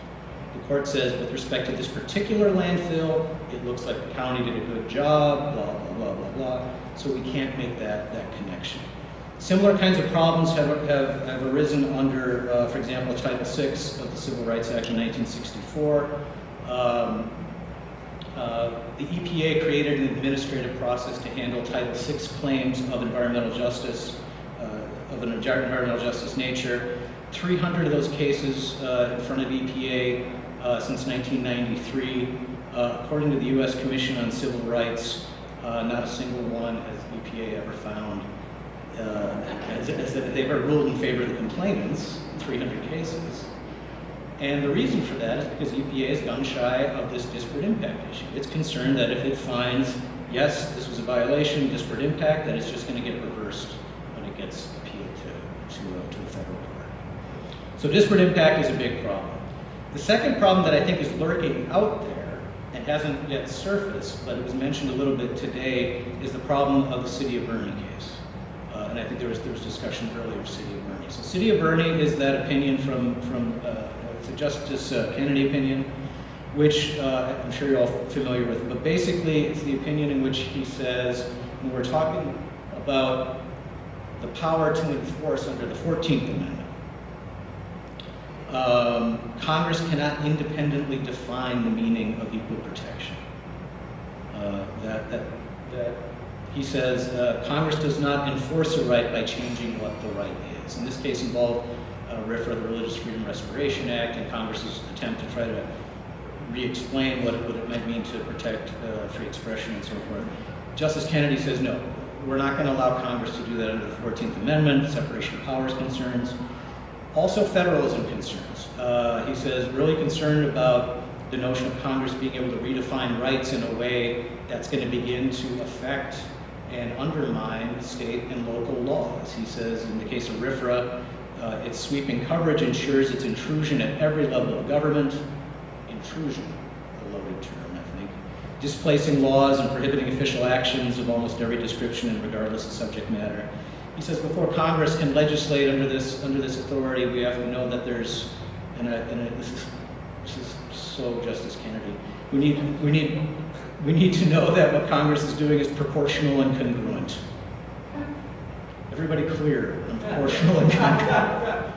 Proportional and congruent. So we have a sliding scale, basically, right? If it's something that the court has recognized as a equal protection violation, Congress can try to do something about it. If the record is clear about that, fine, Congress can legislate. But if it's something that's novel, something that's a little bit unusual, now Congress's power is beginning to diminish. And when you think about that in the context of environmental justice, some concerns start to arise. To the extent that we think about environmental justice as maybe something novel, you can make that argument. Now we start to worry, well, how receptive is the court going to be to environmental justice claims? And obviously also federalism. Thinking about this court's affection for the new federalism. And when you think about environmental justice, we're talking about challenging zoning decisions. We're talking about challenging state solid waste management plans. All the stuff that this court would love to call traditional state functions, right? And so, I mean, to quote sort of every Star Wars movie ever made, I've got a bad feeling about this. When I think about federalism and environmental justice. All right, so that's the problem. That's why I think we haven't gotten anywhere with environmental justice under the current sort of approaches. So does the 13th Amendment pose maybe some solutions here? Possibly. On the disparate impact problem, I think that pretty good arguments can be made with respect to anti-subordination. That this is not, that the way forward into the 13th Amendment should allow a path for disparate impact-based kinds of claims. And I reference Professor Zeitlow's work in my paper. And also just looking back at Jones from 1968, that seminal case, there's a lot of good stuff just in Jones on the question of subordination and the purpose of the 13th Amendment being an affirmative sort of remedy with respect to subordination. The court talks about when racial discrimination herds men into ghettos and makes their ability to buy property turn in the color of their skin, then it too is a relic of slavery. And I think you can make connections from that to environmental justice. Justice Douglas in his concurrence talks about, I think, subordination. He says that the true curse of slavery is not what it did to the black man, but what it has done to the white man. For the existence of the institution produced the notion that the white man was of superior character. So the notion of subordination and anti-subordination, I think, is there in the 13th Amendment, and I think can be used to justify a disparate impact approach. If Congress were to adapt an environmental justice statute aimed at disparate impact, I think there's an argument there. City of Boerne, I'm a little more troubled because, again, like I said, this court has a thing about federalism. Nevertheless, there's a lot of stuff from the historical record where we have folks involved in the framing of the 13th Amendment really making it clear that there was an intention to put this squarely in the hands of Congress and not to engage in any kind of balancing of traditional state rights and so forth. You have Senator Trumbull, who's the Senate author of the 13th Amendment, speaking a few years after it's adopted, and he says, who's to decide what's appropriate legislation? The Congress of the United States. And it is for Congress to adopt such appropriate legislation as it may think proper, so that it be a means to accomplish the end. A very necessary and proper kind of approach with maximal deference to congressional judgments. Another interesting, and I'll wrap up on this note, but another, I think, interesting sort of historical snippet that in a way kind of predicts Bernie and maybe preempts it, responds to it before it even becomes an issue. Representative Wilson of Iowa, who's the floor manager in the House for the Civil Rights Act of 1864, is talking about the 13th Amendment and the legislation coming out of it. And he references McCulloch versus Maryland, says we should really be thinking about this in terms of the maximally deferential to Congress approach of McCulloch versus Maryland and the necessary and proper clause, and cites Justice Marshall's test in McCulloch versus Maryland: let the end be legitimate, let it be within the scope of the Constitution, and all means which are appropriate and plainly adapted to that end. He goes on to say, look, the end is legitimate because it is defined by the Constitution itself. The end is the maintenance of freedom.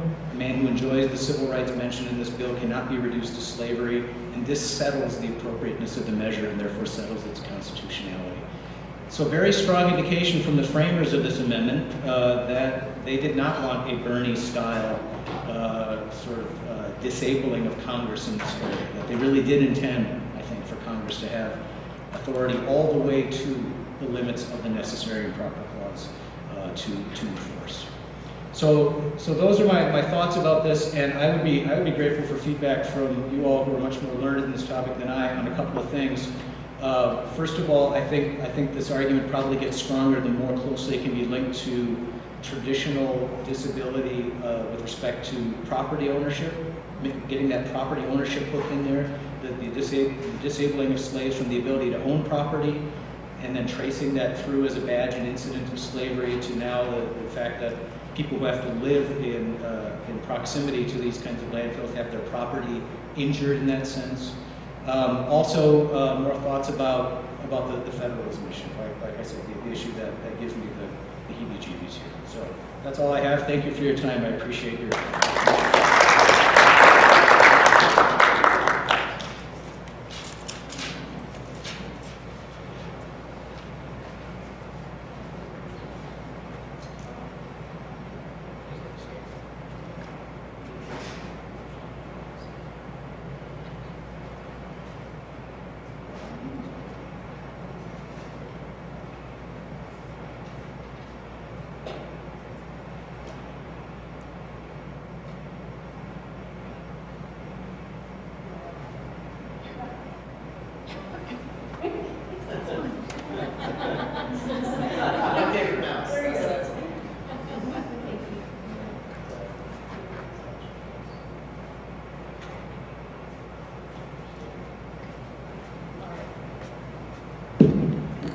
Hi, everyone.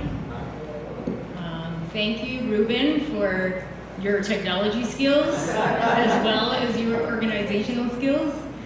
Thanks to Addie, our commentator, who, despite not feeling well, is with us today. And thanks to the other organizers and panelists, late to the 13th Amendment party, but I'm very happy to be here. So in this paper, I'm arguing that racial disparities in food-related diseases and deaths that result from dietary control are an incident or vestige of slavery. So African Americans suffer from food-related diseases and deaths at higher rates than whites and most other racial groups.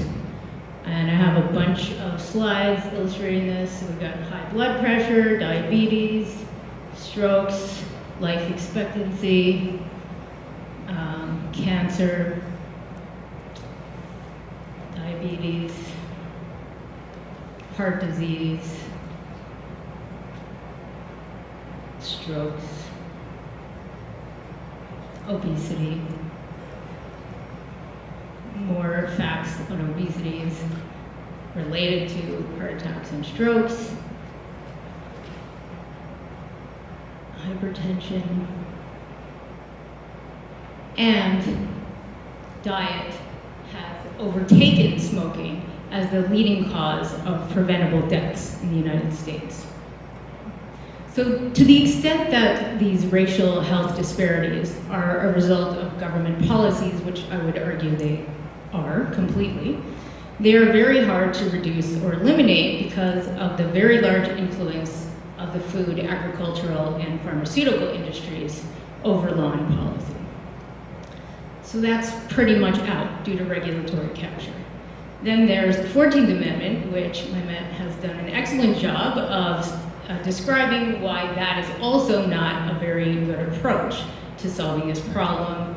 We have the requirement of discriminatory purpose, which is virtually impossible to prove when challenging a complex web of food laws, policies, and programs.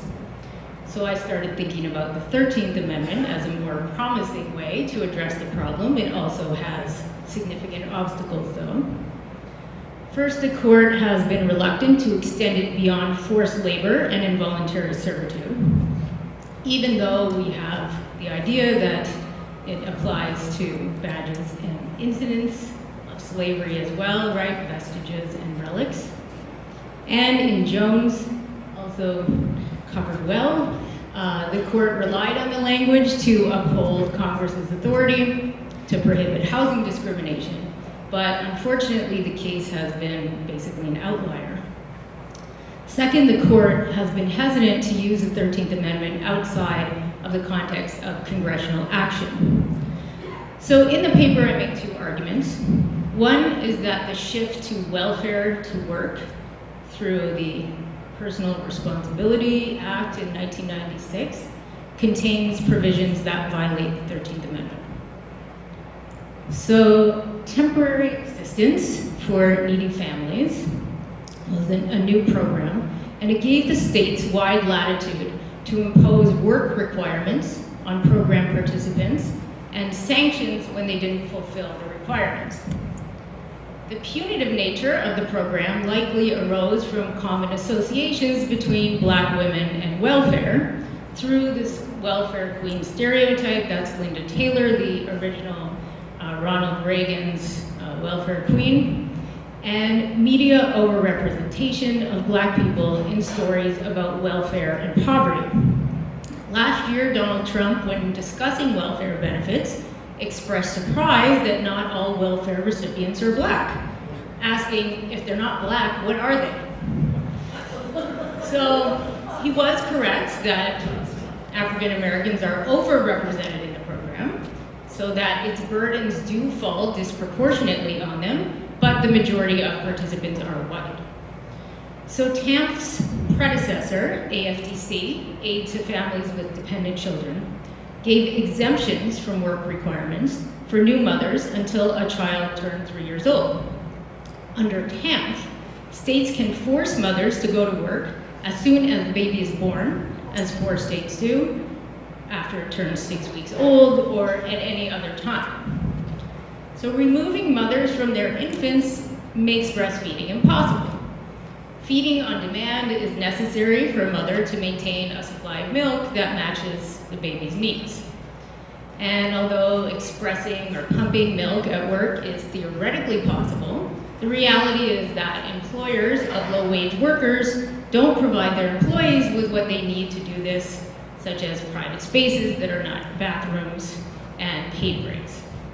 So by forcing a mother to work outside the house, TAMF is determining that the infant will be fed formula. And although formula is a perfectly adequate substitute for breast milk when needed or chosen, its use is associated with higher rates of health problems that range from ear infections to infant mortality. So taking away a mother's choice of what and how to feed her child is a form of dietary control over infants, reminiscent of when slave owners removed mothers from their infants to work, or in this case, to sell, or to act as wet nurses for white infants. And if the infants of enslaved women could not get breast milk from their mother or someone else in the community, they were fed gruel. And infant mortality rates at that time were more than twice as high among the slave population than among whites. And, I missed.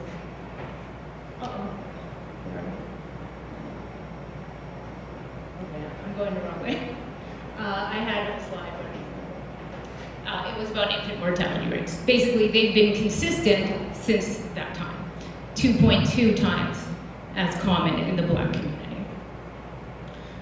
So, TAMP's control over infants' diets represents a vestige of slavery. Its work requirements and provisions also likely violate the 13th Amendment as a form of forced labor, because they use legal coercion to compel women on welfare to work outside instead of inside the home. Okay, so my second argument is about the USDA's child nutrition program, specifically the school lunch, school breakfast, and school milk programs, which I argue violate the 13th Amendment because of the control that the USDA exercises through it over the diet of millions of Black public school students. The USDA uses the school meals programs as a way to dispose of surplus commodities that result from agricultural subsidies through the Farm Bill. So these commodities include, as you can see, corn, soy, meat, and milk, and they appear in school lunches in the form of food products like corn dogs, chicken nuggets, tater tots, sausage links, pizza. So school lunches have very low nutritional value, and these processed foods contribute to high rates of obesity and type 2 diabetes, which Black children suffer from at greater rates. Black students also disproportionately participate in the school lunch program instead of bringing home lunches, and are eligible more often for free lunches. And when students get a free lunch, half of those students are eating only school meals, breakfast and lunch, during the days that they go to school. So this makes the USDA's control over their nutritional intake almost complete. Milk is the only product that has its own USDA program, and schools strive to ensure that their students drink their milk, even if they waste other food on the plates. Milk also has a special place in the dietary guidelines, which provide the basis for all of the USDA nutrition programs. It has its own special circle next to the My Plate. And milk's prominence in the guidelines and in school meals is surprising because for more than 30 years, overwhelming medical and scientific research that has not been funded by the dairy industry has shown that it's harmful to health and has no redeeming qualities. For example, it is a myth that there's calcium in milk that strengthens your bones. Milk is also a symbol of white supremacy. So here are some neo-Nazi protesters outside of Shia LaBeouf's anti-Trump installation at the Museum of Moving Images in Queen. They drank milk and just guzzled it down their naked torsos. These are some white supremacist websites, and they're very obsessed with lactose intolerance and who can drink milk and who cannot. You see there are also poets. And that's the map. So Richard Spencer, very high up, put a glass of milk into his little hashtags because that replaced Pepe the Frog as the new symbol of white supremacy. And this guy also is an alt-right blogger.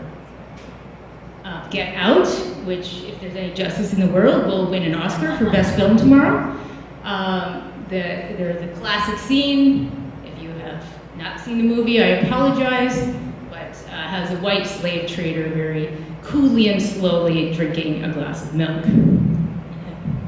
So public school students of color who suffer the most harms from the USDA school meal programs have little, if any, political voice to change these programs. And the control that the USDA exercises over their diets is very similar to the control that owners had over their slave diets. So there's some disagreement about whether slave owners tried to feed their slaves enough to protect their investments, keep them strong to work. While some historians say that they did, there's evidence to the contrary in laws enacted in several states holding slave owners accountable for starving their slaves or for thefts resulting from inadequate food on their own plantations. So slave meals consisted primarily of cornmeal, a little bit of meat, and sometimes some molasses. On some plantations, there were hen houses for eggs, and some had fruit trees. But even when slaves had access to vegetables, they usually cooked them so long in pots that they lost all of their nutritional value. So as a result of this diet, slaves, and especially children, suffered from diseases related to vitamin, mineral, and protein deficiencies at much higher rates than their owners did. So apologize in advance, but this is pellagra. This is a picture of an experiment on black prisoners in the 1900s, which was done about pellagra. Berry. No bad picture for that.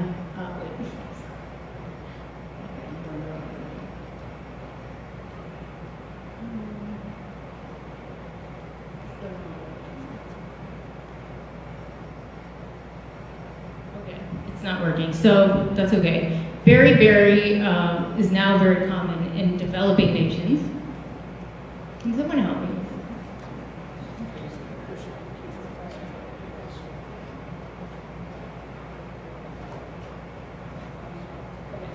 The vitamin B deficiency. Okay, rickets was 14 times more common in black children during slavery, and it led to bow-leggedness. Kwashiorkor, which is the distended stomach, tetany, pica, which is eating dirt, and worms and scurvy.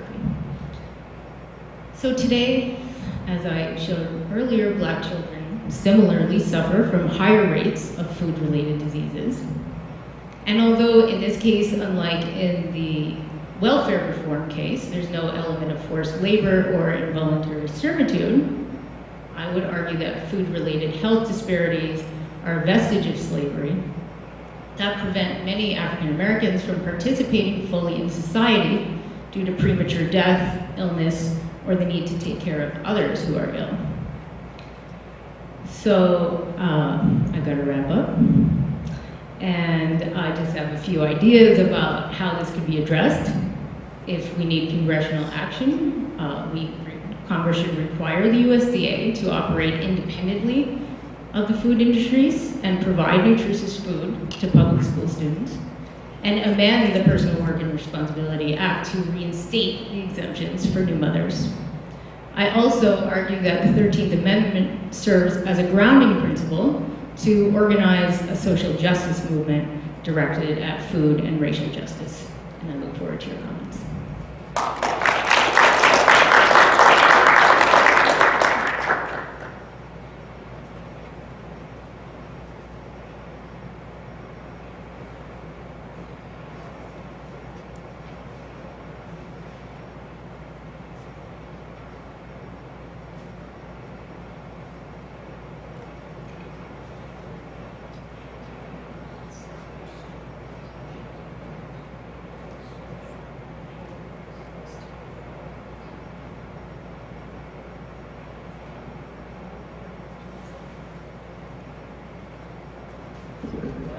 Well, thank you for including me, Ruben and others.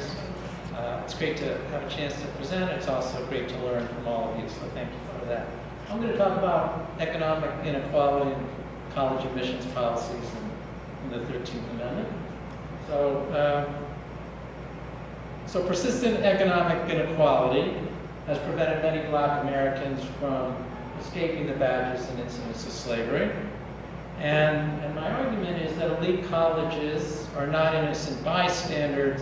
They're actually a big part of the problem of this persistent economic deprivation and economic inequality.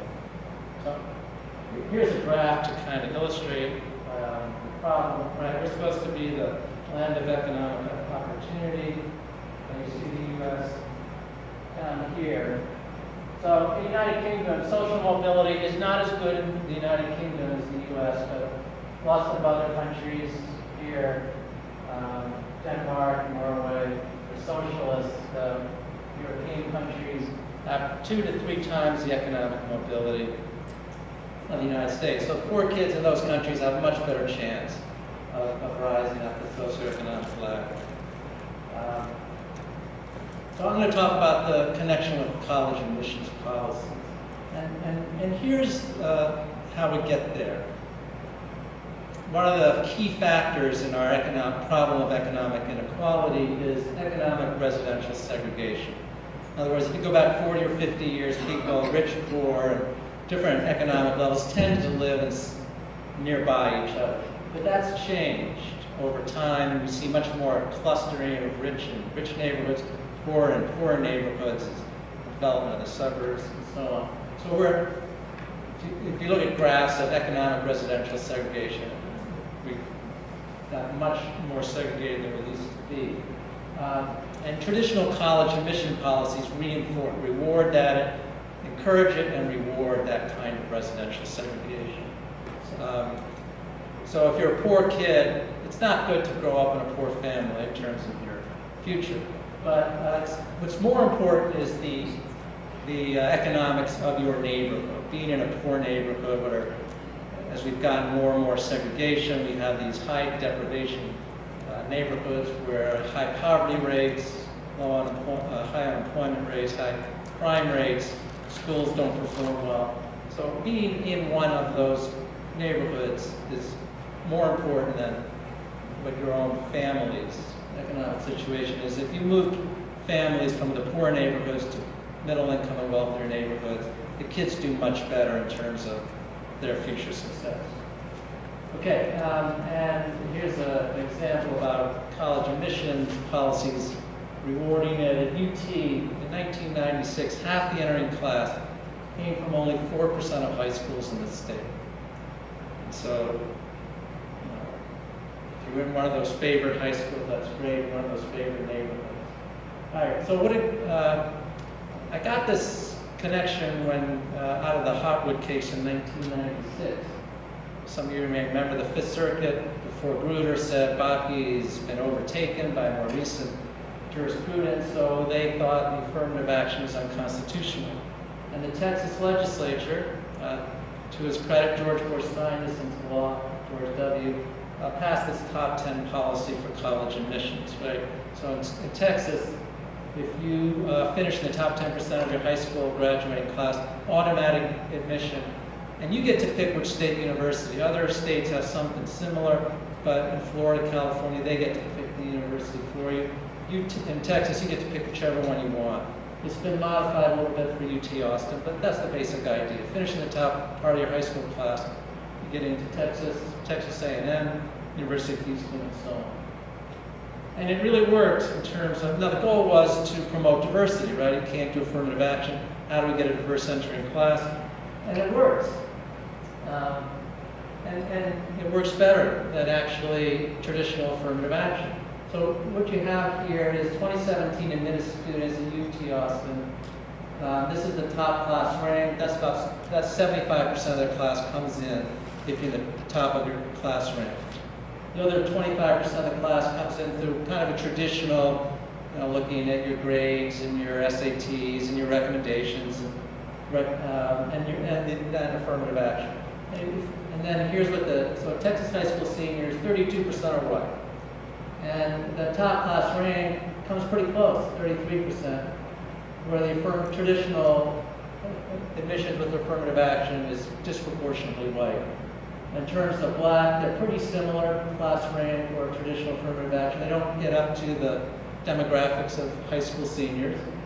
And if you look at Hispanic, neither gets up there, but the top class rank does a much better job of representing Hispanic students than the traditional admissions with affirmative action. And if you look at socioeconomic, poor, families under 40,000, that's 40% of all households. I don't know, I couldn't get it for high school seniors. I assume it's pretty close. 40% of all households in Texas, less than 40,000. You can see it's almost 3-to-1 ratio between the top class rank. 19% of them come from those families, only 7% from the traditional admissions. And then among wealthy families, 200,000 or more, 5% of all households. 26% of the traditional admissions come from those families, only 14% from the top 10. So in terms of the diversity goal, it blows away traditional admissions. Now, Mark Udoff was in a couple weeks ago. He said when they looked at this for California, they wouldn't have got as much diversity in California out of this. So it may depend, so apparently it does depend on the state. But what I'm interested for today is how this addresses the economic inequality problem. Because, as I said, traditional policies reward economic segregation. You want your kid to go to Harvard. You want them to go to one of the feeder schools for Harvard, and those are the better public school systems or the private schools. You go to Exeter, you got your best shot. And so moving your kids into upper scale neighborhoods and promoting a two-tiered school system is the way to get your kid, improve their chances of going to an elite college. So you get this reinforcement of economic segregation. But think about how the Texas policy works. You want your kid to go to Harvard. They may be very bright. They may not be top 10 at the most competitive school, but at a slightly less competitive school, they might rise to the top 10%. So top 10 policies encourage and reward economic integration. If you don't cluster, you don't have all your kids, all the kids with the most advantages going to a small number of schools, but they are spread out over a broader number of schools, then all of them have a better chance of getting into a elite school, and then you've got more economic integration. So it's good for schools. Now, instead of clustering people with wealth and other political influence in a small number of school districts, you spread over a larger number of school districts. You have a stronger constituency for all school districts. And it's good for urban tax bases. Because, again, instead of clustering in our Tony neighborhood was Summerlin and Indianapolis was Carmel, instead of clustering in a few communities, people will spread it over a wider geographic range. More people will stay in Indianapolis instead of going out to Carmel. More people here will live in North Las Vegas instead of Summerlin, and so on. Does this really work? This is, I major in economics in college. My wife says you think too much like an economist. But there's data from Texas, because this has been going on for 20 years, more than 20 years. So here's what we see in Texas. People do move their children to less competitive schools in a measurable way. They buy homes in less competitive school districts. So this was a great way to do it. They looked at property tax values, and they found that they've been going up in Texas, but they've been going up more in the poor school districts. And that means millions of dollars a year more in property tax revenues for these poor school districts. And then what happens to kids who were already in these schools, in these poor schools?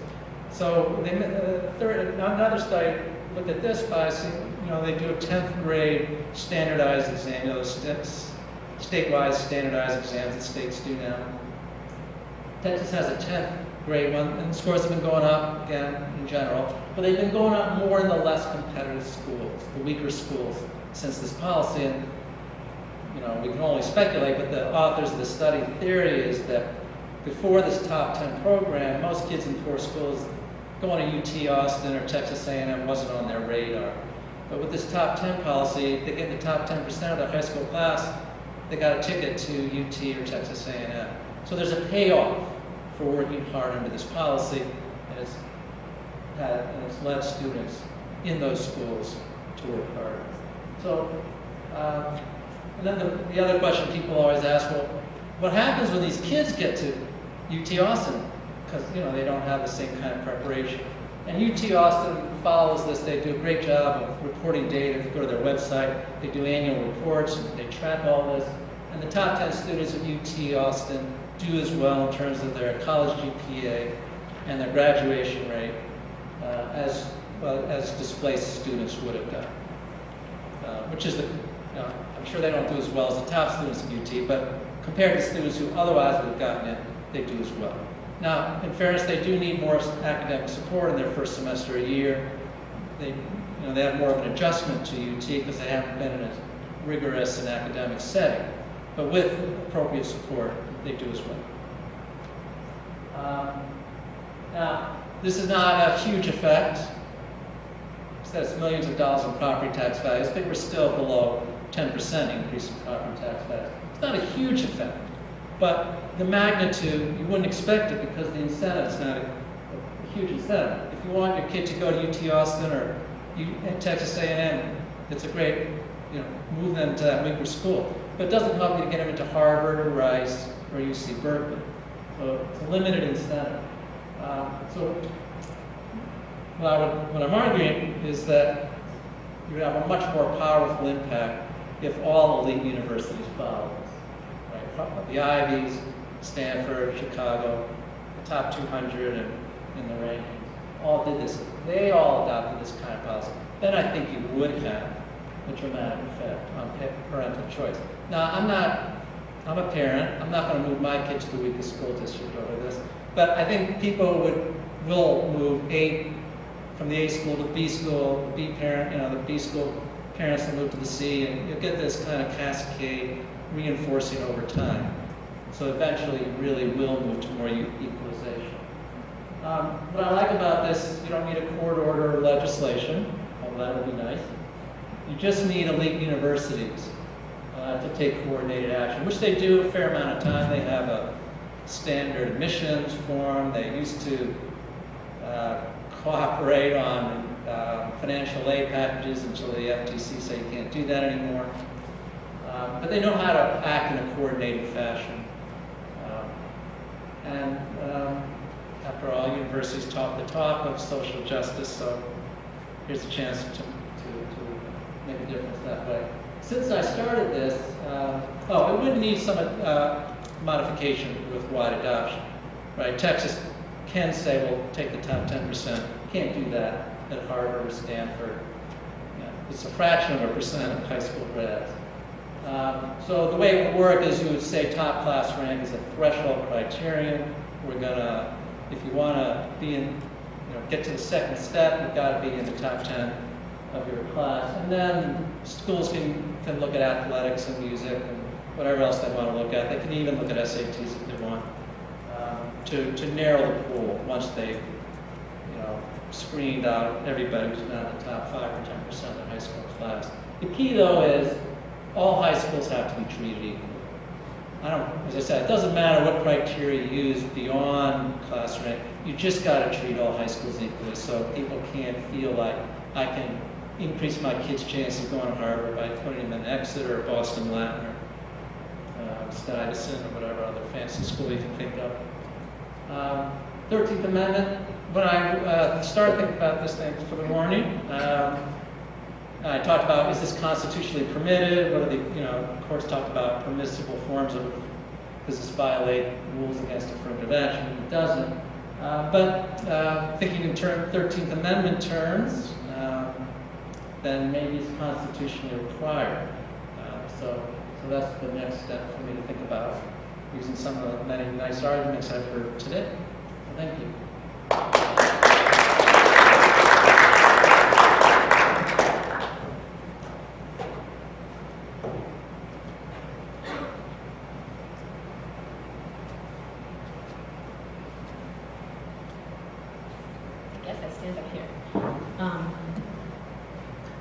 I'm Addie Rolnick, so my job is to commentate. I've been a professor now for about 9 years, and I don't think I've ever been a commentator on anything that wasn't a specific work in progress panel, so I'm going to do it the way that I think it should be done, but it'll be a little like moderating, like active moderating. So I wanted, all of these papers, I'm going to spend most of the time kind of identifying what I think are common themes and questions.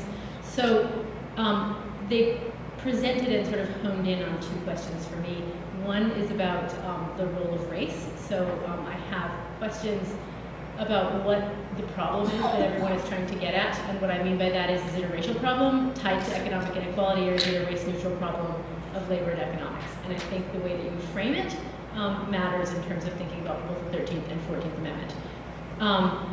So it seemed to me that the first 2 papers framed the problem, in my reading, as a race problem that we were trying to get at in another way besides the 14th Amendment. And the 3rd paper frames it much more as race is an incidental issue, so racial inequality and diversity are on the side, and the primary problem is economic inequality. The second question is about what we're trying to do by using the 13th Amendment. So one reason is that it's a 13th Amendment conference, so that's one reason to talk about it, but what are we thinking that it's going to do? How is it going to be helpful? And it seems like there are 3 ways, and I think there are different things to say about each way. So one thing is it's a direct challenge, right? So can you just go to court and say this violates the 13th Amendment directly? A second way is as a basis for legislation. So if you want Congress to do something that it needs power to do, can you use the 13th Amendment as a basis for it? And the third is as a galvanizer of movements, right? So can the 13th Amendment framing, even if it doesn't succeed in court or as a basis for congressional reform, do something to sort of make us reframe the way we're thinking about problems. So on the first one, on the role of race, so I think the papers did different things here, and this is a question, so I teach civil rights and critical race theory, so I spend a lot of time trying to get students to think about how they would define problems and whether things are racial problems. And it's an odd, so when I teach the 13th and 14th Amendments, the 13th mentions slavery and involuntary servitude but says nothing about race, even though it's passed obviously explicitly to get rid of a particular institution of black slavery. And after passage of it, it's narrowed, so my favorite narrowing cases are Harris and Hodges, but basically it's narrowed as something that is really only about attacking forced labor, not anti-black discrimination and inequality more generally. So it becomes about forced labor, and everything else falls off the table, and interestingly, forced labor is sometimes framed as a race-neutral thing. So anybody can be a slave, and what we don't want is slavery, and we're not so much concerned about what happens to black people outside of slavery. The 14th Amendment obviously mentions nothing except for equal protection, but we have put race into it in a much clearer way. And it has evolved into the primary bar against race discrimination. It's got a broader reach in the things that it can get to in eradicating race discrimination than the 13th, but it needs state action. So in the early cases, the problem is private discrimination that doesn't come in the form of forced labor. You can't get it through either one. And so that's changed a bit, but I think that the amendments, the sort of irony of it is that the 13th Amendment has the most life, at least in terms of being a direct challenge against labor violations or things that have directly to do with something that looks like labor and servitude when they are framed race neutrally, and the least effect when used against systems that continue anti-black discrimination today. So the sort of easiest example to that is the 13th Amendment in the context of criminal justice, because it has this exception for people who are imprisoned. Then you sort of can't use, it's really difficult to use the 13th Amendment to get at that system, even though it might be a primary site of race discrimination. So the amendment sort of, the way they've been interpreted, kind of set up this thing where you have to pick whether the thing is a race problem or not. If it's a race problem, you kind of have to use the 14th Amendment, and if it's a race-neutral problem of forced labor, then you can use the 13th.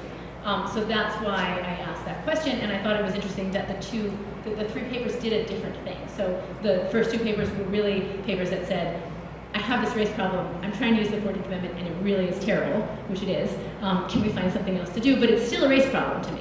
And your paper, David, I thought was more, you really explicitly said, I know there's a diversity benefit and there's a race piece to this, but I'm actually want to frame this as a problem of economic inequality. So I think that framing does something in terms of how useful the 13th Amendment is.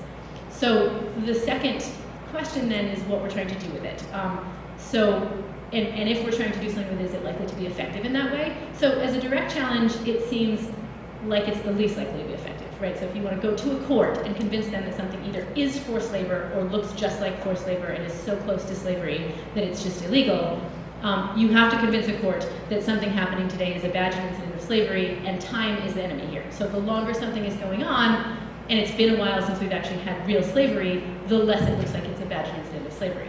And so I thought it was really interesting the way, especially Andrea in your paper, the sort of connections that you were making between slavery in particular, not just race and sort of the modern problems, I thought were really compelling there, but I don't know that they would convince a court that it's directly tied to slavery. And so that's the hardest thing. So the easier thing is then to use it as a basis for legislation. So Congress has, and this was, I think, really set forth in the first paper, a basis, sort of more authority to say what a badged incident of slavery is than, so you don't have to convince a court. Congress can do what it wants and say that something is connected to slavery and legislate. The issue here is that I don't know that we need it there. So a lot of these are policy problems that I don't know that Congress needs an additional basis to legislate about. So most of the areas that you all talked about, Congress could do something under another power. So I don't know that we need the 13th Amendment to get Congress to act. So although I think that Congress should, I'm not sure that the 13th Amendment in the area where it's stronger actually helps much, because I think we didn't need enough. That's the one thing we don't need as a basis for legislation. And then the third piece is this sort of galvanizer of movement idea of the 13th Amendment. So I actually thought, in a way, this is sort of the most powerful piece of the conference and piece of the panel, which is that it makes us think differently about, so Andrea, in your paper, you really reframed food, nutrition, and inequality as a continuation of slavery, as opposed to just an issue of poverty or race sort of in the modern day. And I think that that can be done, and it was done pretty effectively in all the papers here with all of these problems. But we don't usually do it, right? We usually talk about race, not slavery. So in the first paper, you mentioned at the end, you said, I sort of want to further develop the idea of property ownership and rights, right? The relationship between property ownership and this issue. And actually, this seems kind of like a promising way to go in all of these areas. So because in Jones, which is sort of the best reading of the 13th Amendment, it's tied directly to, so the court is willing to say that slavery and the ability to own property is directly connected. And even though that's a case about congressional power, it seems like that's good dicta on which to talk about that further. And all of these problems are to some extent about the convergence of race and economics via neighborhoods, right? So school lunches are not as central to nutrition if you live in a neighborhood where you have access to other food. Neighborhood segregation, David, you make the case that it's the most important indicator of sort of outcomes for kids, more than just race, it's actually where you live. And obviously, dumping and siting poisons is something that is location specific. So all of these sort of have the possibility of using neighborhood segregation and property ownership as a way to link it more directly to what we've talked about in terms of the 13th Amendment. So I think that's an interesting way to go. I still doubt whether it gets us all the way to convincing a court as a direct challenge that it violates the 13th Amendment because of the way that the court has been. But it's interesting in terms of reframing the ideas. I think the final, less exciting note is that the more we do this tying to tie sort of modern day race discrimination to slavery and use the 13th Amendment sort of as a movement galvanizer, the harder it then gets to use it as a direct challenge, because the more you're invoking race and the more you should be shuttled off to the 14th Amendment with the problems that everyone identified. So I don't know that this is a solvable problem. The 13th and 14th Amendment jurisprudence has set up this impossible in-between in which we kind of have to pick which thing we're going to emphasize, and neither one wins. So I'll stop there. I kind of said those as questions, and so if you guys want to address those before we get audience questions, that is absolutely fine. I just had a quick question. You mentioned that you weren't sure whether the 13th Amendment was necessary to get the legislation. Yeah. How do you get to disparate impact and get out from under burning if you're going to 14th? So yours is the one paper where I actually think it might help. So in the other, I should have said that. Because you identified like a really specific problem, which is we have this stuff that is based on the 14th, and we might have a problem with that. The other area is to the extent that Congress is already allowed to do things, or that localities are allowed to do things, or schools are allowed to do things. I don't know that we need the 13th Amendment as a basis for that. And obviously, if food policy is and welfare policy is federal policy, they can